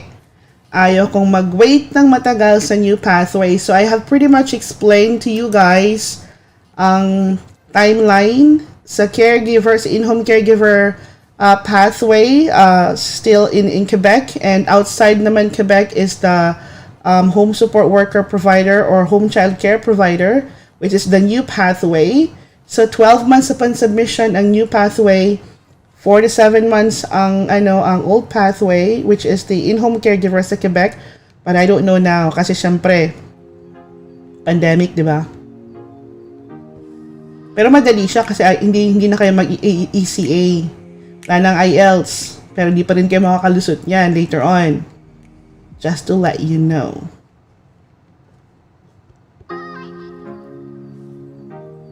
Okay. So, second question, bakit nga ba matagal ang process ng new pathway sa Caregiver Pilot, HCCP, or HSWP? Ayun, na-explain ko na rin siya kanina. Bakit siya matagal? Because you applied for the work permit, not just the work permit alone, but you applied for the PR application, di ba? Lalo na kapag married kayo, and then kahit hindi pa sila yan non-accompanying, there's still forms na kailangan ninyong fill upan for your spouse. Kaya medyo matagal-tagal. Diba? Okay, question number 3. Ano ang pinagkakaiba ng In Home Caregiver Pilot na offered pa sa Quebec till now and sa new Caregiver Pathway HCCP or HSWP? Ayun, na-explain ko na rin yun. Pinagkakaiba, simple lang. First, it's the timeline. Ang in-home caregiver, ang timeline mas mababa, 4 to 7 months. Let's just say 4 to 7 months, right? Pero na lang sa pandemic, I don't know anong current, ngayon, running timeline sa in-home caregiver sa Quebec. But as far as I know, it's the LMIA. Madali na lang kunin, mga 4 weeks na lang. But there's still a job posting na 4 weeks. So let's just say 2 months ang LMIA. And then, of course, the work permit and process, I have to check. As per the website, siguro usually 2 to 3 months, right? But every day kasi nagbabago ang timeline. Lalo na ngayon, pandemic, not a lot nagtatrabaho. Okay? Tapos, of course, aside from that, no IELTS, no ECA. Ang timeline mas mababa. Mas mura ang government fees. It's only 155. Whereas, and eto pa, before tayo mag-whereas, tapos ano pa? Work permit ka lang. Work permit ka lang pagdating ng Quebec. But it's good kasi, di ba, nasa Quebec ka na. Then let's just say hindi ka na satisfied doon and you wanna move out from Quebec. If you have friends here in Ontario, pwede kang pumunta dito. But you have to check the rules doon sa Quebec. Okay? Parang inaantok na ako.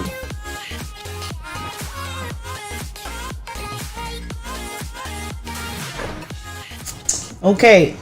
So that's the in-home caregiver. Ano naman? Ang home support, ang new pathway, okay? Which is the whole HCCP or HSWP. Bakit matagal? Because you applied for the PR, you applied for the work permit kasama ang application ng family. Second, that's because the timeline is 12 months upon submission. There's an ECA, there's an IELTS requirement, and you have to have post-secondary. Work experience pala required sa in-home caregiver is only 1 year ha, hindi 3 years. Mali yung post doon sa forum. Mali yung post sa forum, guys. I messaged her and I asked her, where did you get the information from? I don't know, maybe ako ang mali. But then as far as I know, it's only 1 year. And kailangan mo siyang magamit within the last 3 years. Pag nag-apply ka ng application mo papuntang Canada. Okay, 1 year work experience lang ang kailangan. And 72 units is fine, yes. Whereas, of course, ang new pathway, medyo, eto siya parang express entry ka. Immigrant ang pasok mo. Kailangan mo nga lang tapusin yung 2 years. IELTS, kailangan mo ng ECA, post-secondary, That means 13 years ang education ninyo dapat sa Philippines. Either may diploma kayo na 2 years or natapos ninyo yung 3 years talaga. Kasi may diploma din na 3 years eh. Or natapos ninyo talaga sa 4 years. Out of 4 years, natapos ninyo yung 3 years. Full semesters talaga. Okay, and work experience kailangan is 1 year. Kapag wala kayong 1 year, pwede ninyong gamitin ang caregiver course training ninyo na dapat within the last 3 years din. Okay, alright. I think I've pretty much covered everything. So, yung mga may tanong dyan. Yung may mga tanong dyan. Okay, tingnan natin. Marife Lamutos. Hi, Marife.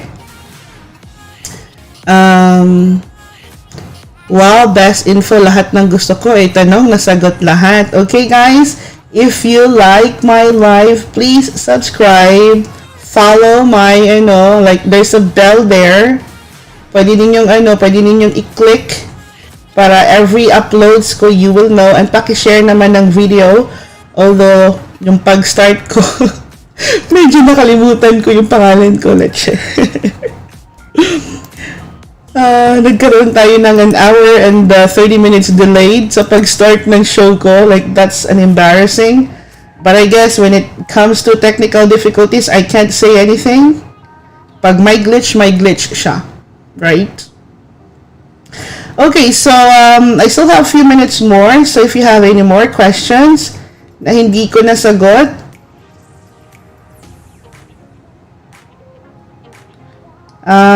you can message me.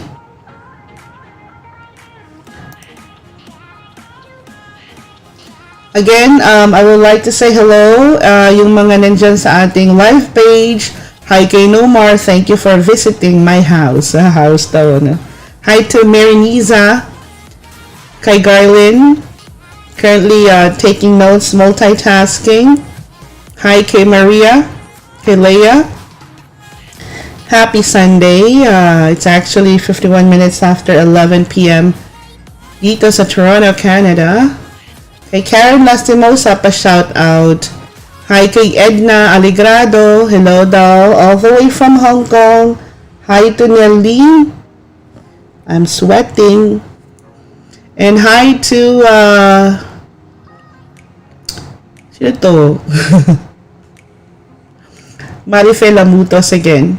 And si Amboy. Hi kay Bay. Ayan. Sarap magluto to si Amboy. And si RC.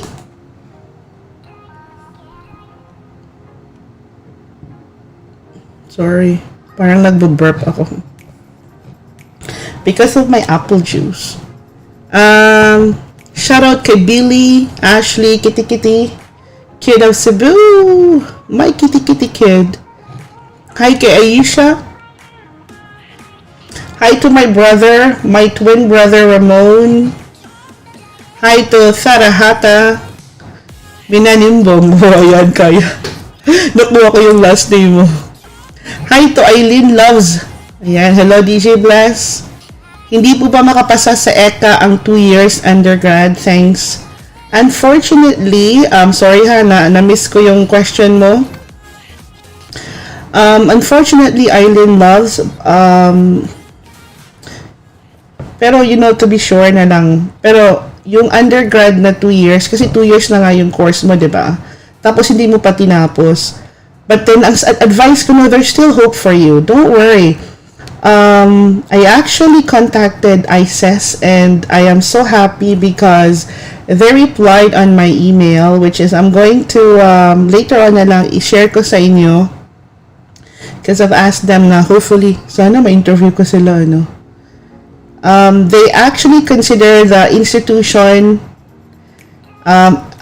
these are the question para dun sa mga nag-online ha, yung mga online mag-virtual learning na walang mga 2 years, or naka 2 years pero kulang ng units. Advice ko sa inyo, mag-register kayo, mag-register kayo sa online dun sa, I'm not sure, AMA PH, and na-mention ata yun ni Mixie, I forgot her name, na nandun sa Hong Kong forum.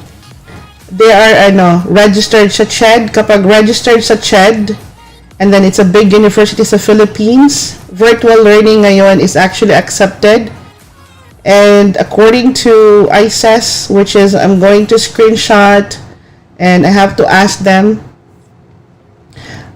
meron sila mga qualification in regards to the online learning.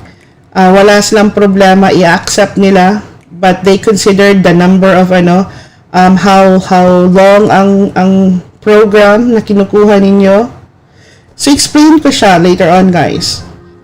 Okay? So there's good news. Yung mga hindi nakatapos, get online learning. As long as registered siya sa CHED. Okay? Basta registered sa CHED. Ano daw ang account ni Ma'am Arlene? Okay, so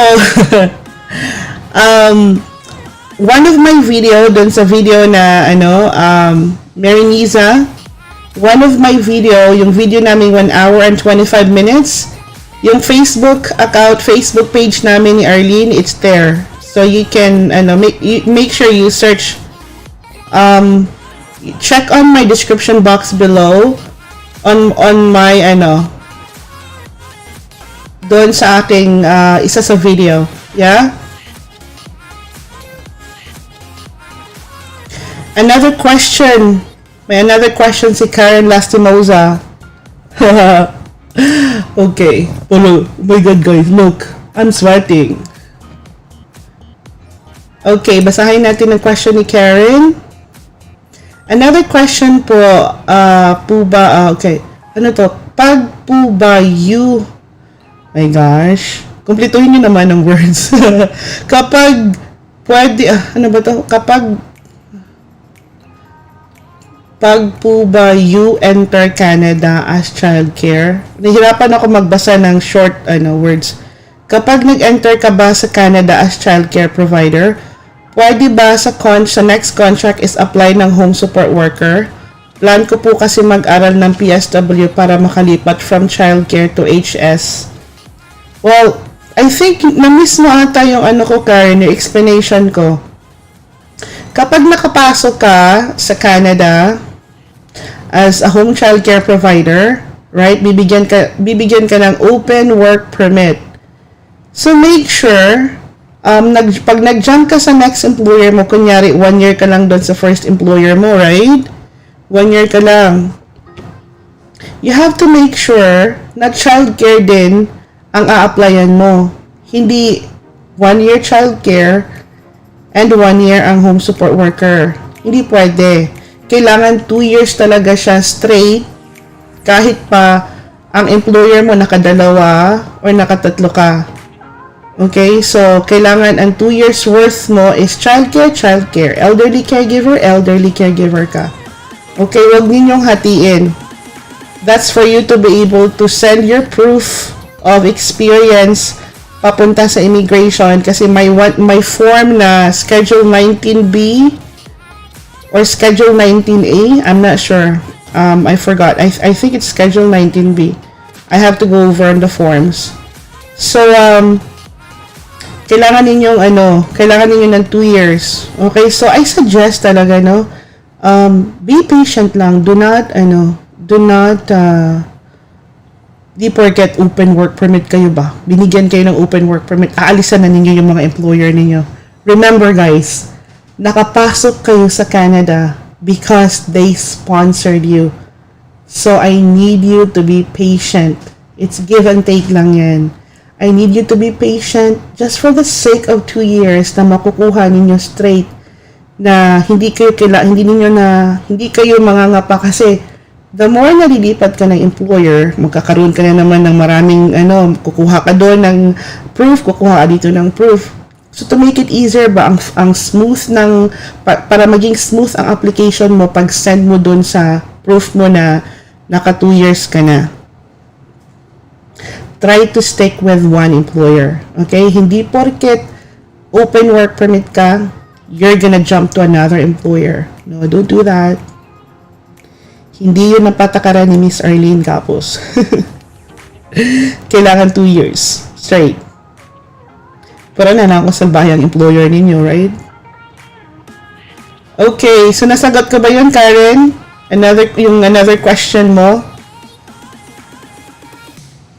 Okay, so 1 minute before 12, midnight na dito sa Canada.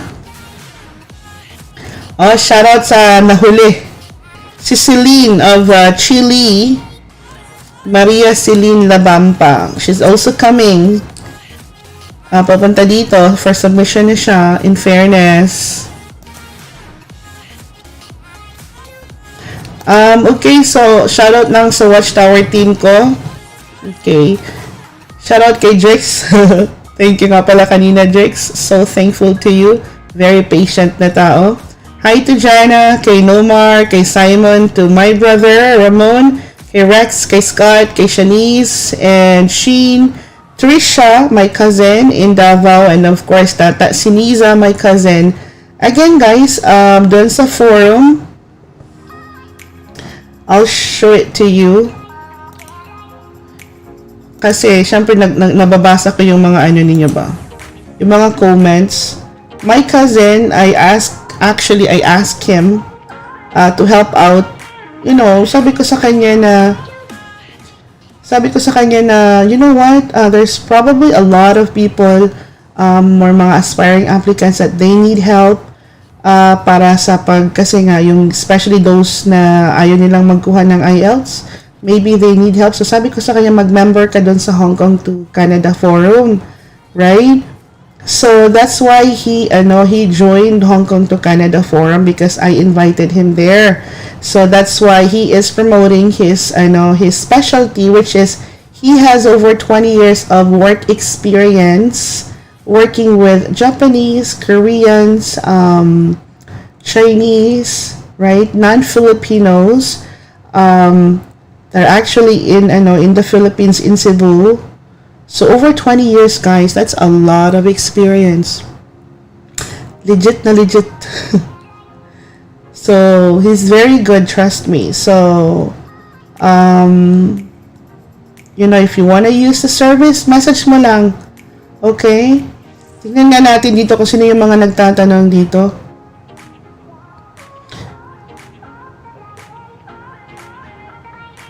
Hello po, ask ko lang po if yung mga docs kasama na yung school na mga ipapadala sa Canada. Thank you.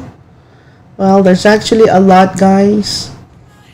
Kaya nga, there is a DIY versus DIR. Excuse me. Do it your own or do it right? Which one are you? DIR.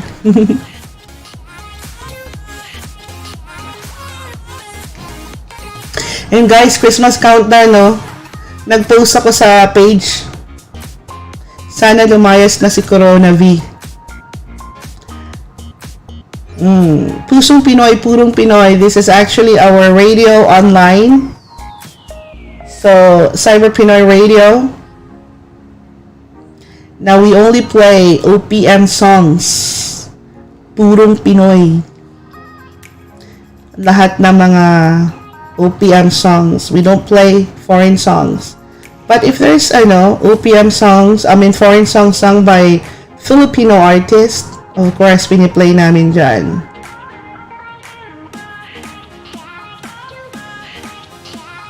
Nahanap ko yung post kong isa.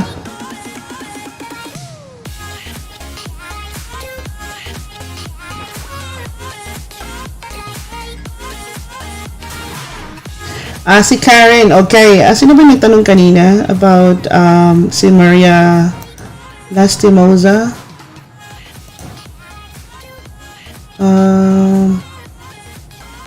Mariniza ba yun? Okay, so Mariniza Vlogs, you're asking about the diba? The Facebook page. namin ni Arlene. So, check on the video.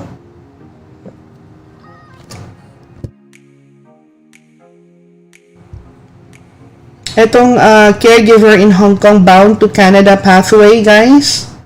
Nandyan sa description box ang aming Facebook page ni Arlene.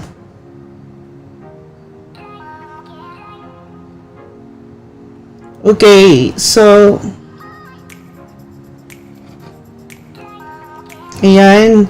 I'd like to say advance happy birthday to my sister-in-law, si Robilyn Dicano. Ayan, magbe-birthday na siya. Galing din siya ng Hong Kong. Nakapasok pa siya sa In Home Caregiver. Nag-last minute. So, she's actually here na. 1 year na siya this coming November. And she's actually, 72 units lang din. So, balak ko sa kanya. That's why I'm actually looking for a school na pwede siya mag-online. So, I'm actually reaching out some schools sa Cebu kasi mga university sila. And hopefully, they can give me feedback if they can offer virtual learning. At least, I know the school. University of Cebu. They probably, I think they have five schools sa Cebu branches, campus. Tata Siniza is actually one of the teacher sa University of Cebu. Okay, so another question. Si Karen, I mean po, pag natapos na po yung 2 years as a childcare at PR na talaga, nag-aral ako ng PSW sa Anderson College. Next naman. I'm actually an ambassador of Anderson College. Okay. Just let me know. I will enroll you, Karen. Allowed po ba lumipat sa HSW if papalarin makapag-work sa mga healthcare facilities as PSW? Ang question mo, Karen, very easy. Kapag PR ka na, obviously, tapos mag-aaral ka ng PSW, no? Anytime, pwede ka mag-work in a nursing home. Kasi PSW, personal support worker. I-add niyo ako sa Facebook. Nasagot ko ba ang tanong mo, Karen? Okay, another question coming from Manilyn Lorenzo. Hi, Manilyn. Ayan. Ma'am, how about po yung ECA at IELTS ko na tapos na it's so hard. Ano to?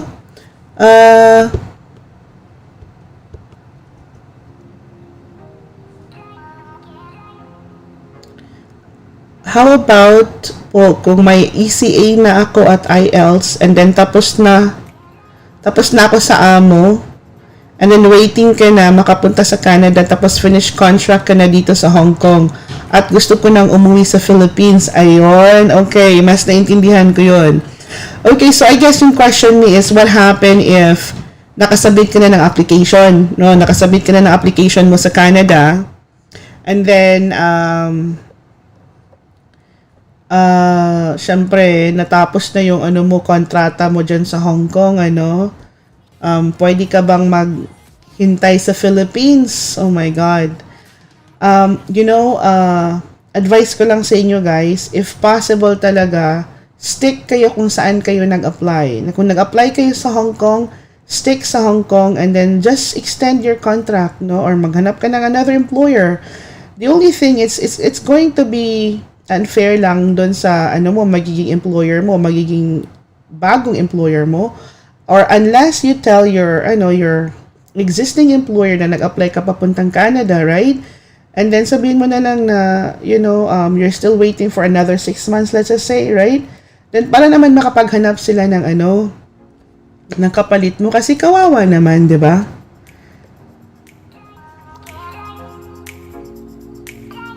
The reason I'm telling you na why maghintay sa Hong Kong, it's because kapag uuwi kayo ng Philippines, ang daming chichibureche. You have to do a lot of steps, which is here ang employer, kailangan ipa-authenticate yung contract, yung job offer.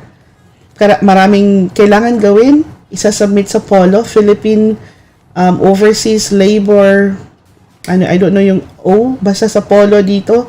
And then from here, then if forward nila sa POEA, and then from POEA, then they tell you that you have to find an agency doon sa Philippines.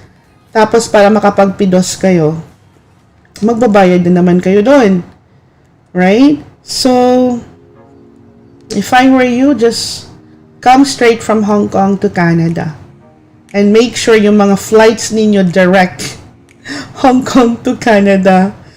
Not na meron kayong bound to meron kayong connecting flight to Manila, kasi kapag may connecting flight kayo to Manila, good luck sa inyo. Kasi may mga visa na ang passport ninyo, palalabasin ka sa you won't be able to fly because you have to do PIDOS.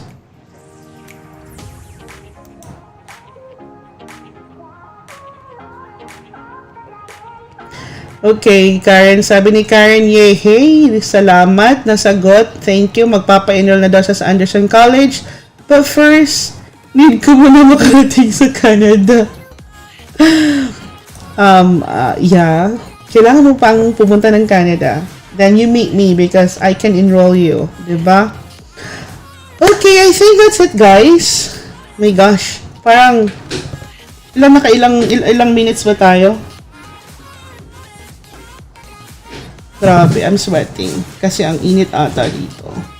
Hindi, pinawisan ako kanina na delay ako ng 1 hour and 30 minutes just by playing my screen, yung ginagamit ko na system.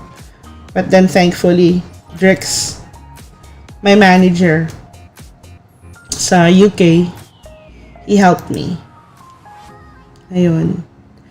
Okay, so kung wala na kayong tanong, actually, I still have 15 minutes to go. Diba? So, this is supposed to be a 2-hour show. Okay, yun ang gagawin natin. So, we have to go on, tingnan natin. Sino yung mga hindi ko nabasa? Hi again kay Garlin Baz na naglalaba while nagda-take notes. Hi kay Amboy, kay Bay, kumusta Bay? My God. It's been a while, no?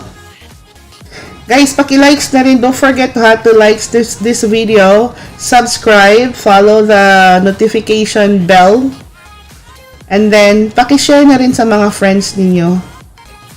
And then, of course, hi po Miss Beth, kamusta po? Gusto ko po sana mag-inquire kung meron po kayong internship program para sa kapatid ko po. Graduate ng BSHRM and ongoing his master's. Hoping for your positive feedback. God bless. Mamaya sasagutin kita.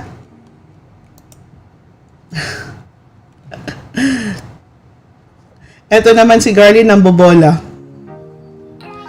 Kanina pa sabi, gwapa daw ka. Hala, uy, sip-sip kay ka, no? Sip-sip kay si Garlin. Bizel Pascual, kumusta? Undergrad daw siya. Ikaw ba'y nanonood ngayon? Share niyo yung guys, yung link.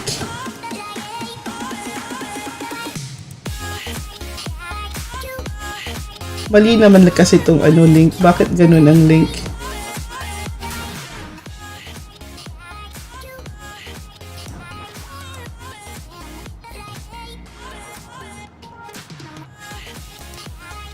Again, I would like to make a shout out to my friends sa Amazon, mga Amazonian, working hard, and it's their lunchtime.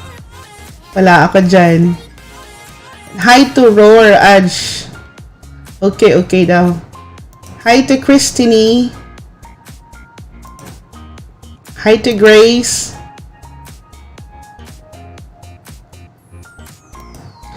And of course, guys, syempre, the pathway is not just from Hong Kong to Canada, ha? This pathway is intended sa lahat po ng mga aspiring applicants, immigrants from all over the world.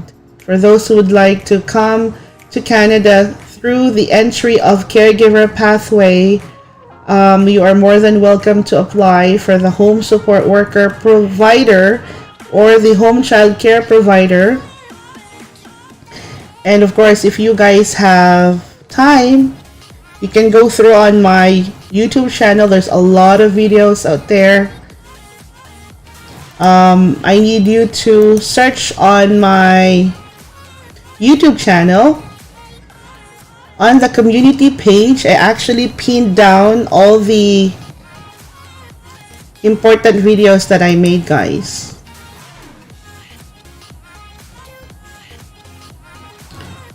Okay, let me check.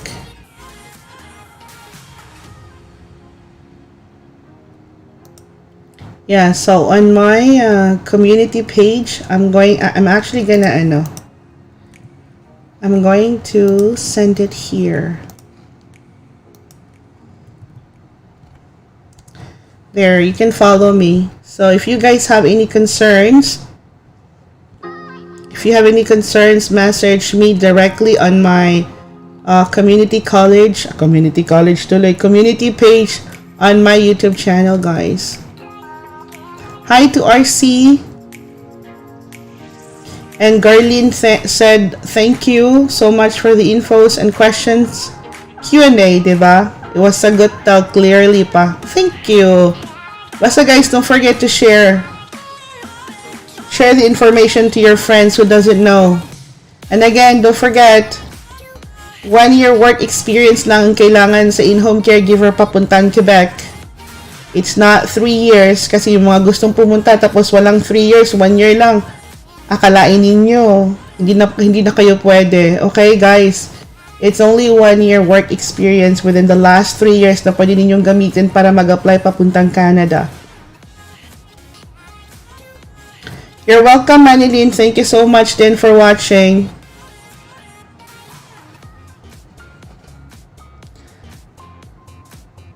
Okay, I have 8 minutes more to go. Before my 2 hours.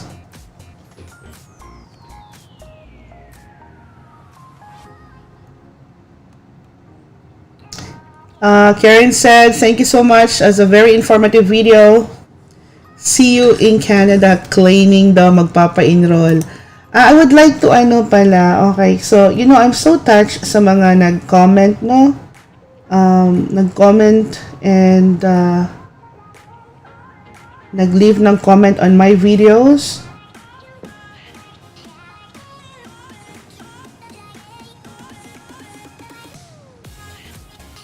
Sa Facebook, sa namin, sa channel namin. I would like to say hi to Marie Cristina Abaniel. Thank you.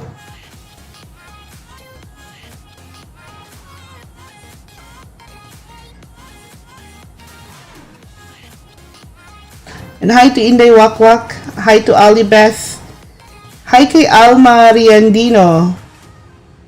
And Rich Katane. She's actually still waiting for my part 3 of 5 sa aking video.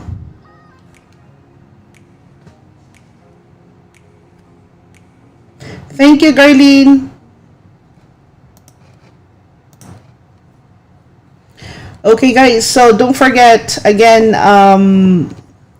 Don't forget to subscribe on my channel, and then I'll be leaving soon in 6 minutes. So yung mga meron pang mga tanong dyan, you can send in your message there or type it on the live page. Mary Niza, ma'am, paano pala yung mga naka 3 years and a half in college? Oh, much better. Kung 3 years and a half, that's very good. Passes kayo sa ICES, ha? ICES. I'm going to leave a full description on the description box on this video, so you guys know where to go. And then I am still uploading the part 3 of 5. ng step-by-step caregiver pathway, the new caregiver pathway leading to permanent residency. Hindi na po yung in-home caregiver. So, watch out lang para at least malaman ninyo pa rin, right? And then, share it to your friends. Paki-share. Like and subscribe, comment. Thank you guys for watching, and I really appreciate you all.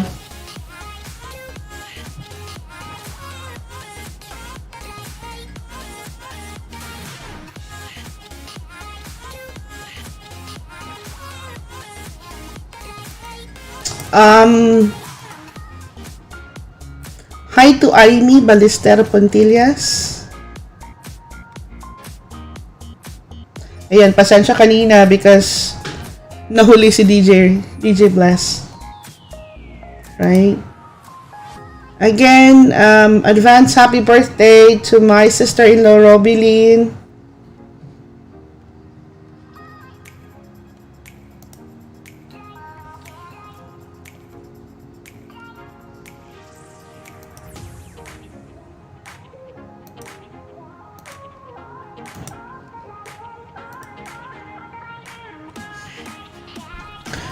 Thank you so much guys for watching. It has been a great night.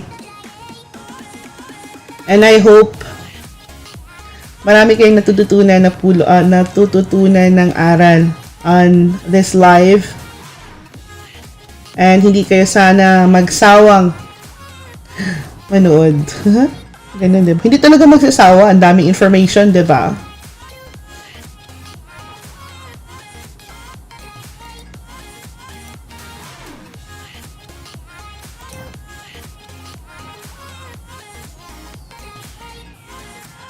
Okay, have 4 minutes more to go.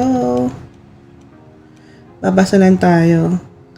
Eileen loves, ma'am, may limit po ba ang pagre-renew ng work permit sa Quebec? Hanggang ilang beses po?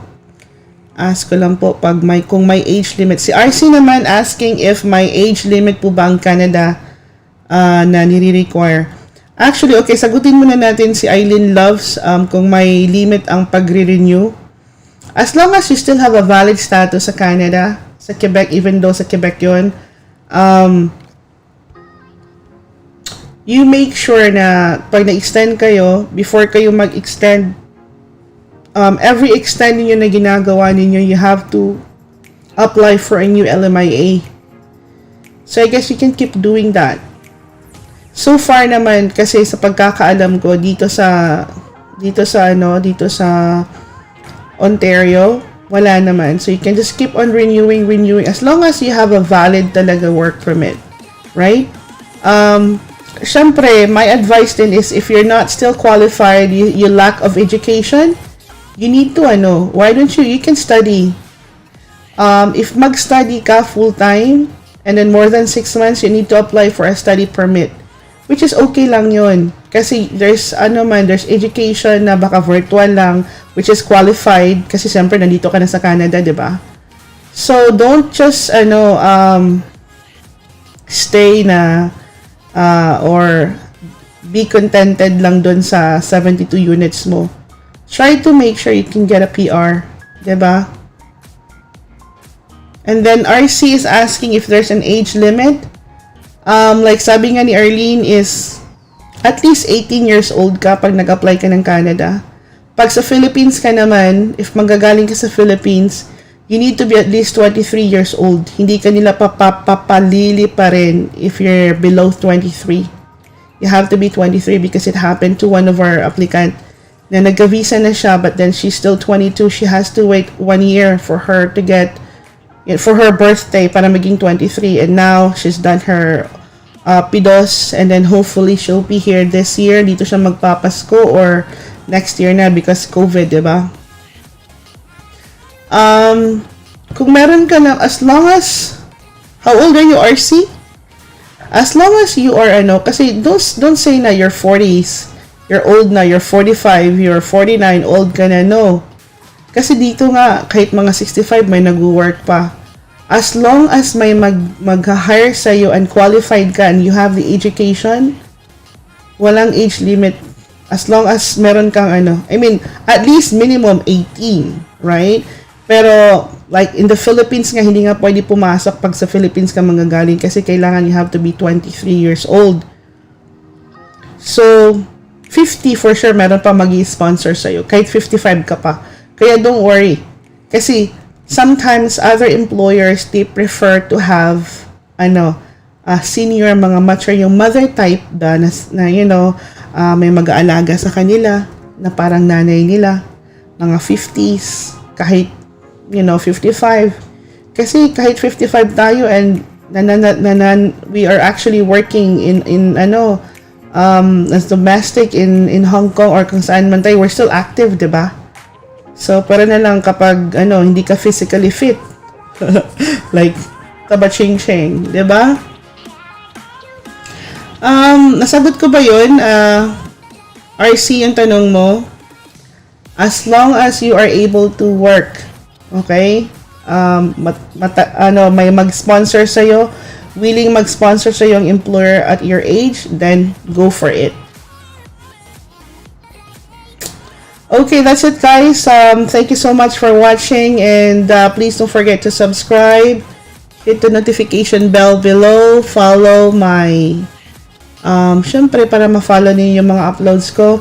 And I would like to say thank you again to the admins of Hong Kong to Canada Forum and sa lahat po ng mga applicants namin ni Miss Arlene and sa CDN Pathway and sa lahat po ng mga nanonood sa Israel. Thank you so much, and you guys just be patient.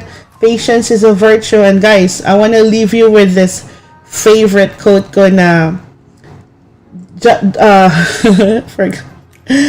don't let your faith be bigger than your fear, okay? I mean, let your faith be bigger than your fear. Alam niyo ba ibig sabihin nun? Let your faith be bigger than your fear. From Hebrew chapter 13 verse 6, I believe. Syempre, at the end kasi, you're gonna win. Diba? So, huwag kang matakot. Be strong. Strive hard. Be patient. Kapag natagalan na application mo, still be patient because at the end, it's going to be worth it and you're going to be rewarded for being so patient. Okay? So, yung mga nawalan ng pag-asa because they think na it's gonna take them a while because 72 units lang sila, then find ways. There's always a way if you just look something na, magawan ng paraan yung 72 units ninyo, right? There's a lot of, schools offering virtual learning. You just make sure you do your, you do your research before you enroll to a school. Okay, guys? So be patient. Patience is a virtue. Let your faith be bigger than your fear. That's all I can say. Magtiyaga, magtiyaga, magtiyaga. Okay? And always smile, stay positive. That's it, guys. Thank you so much for watching again, and thank you. And I'll see you soon.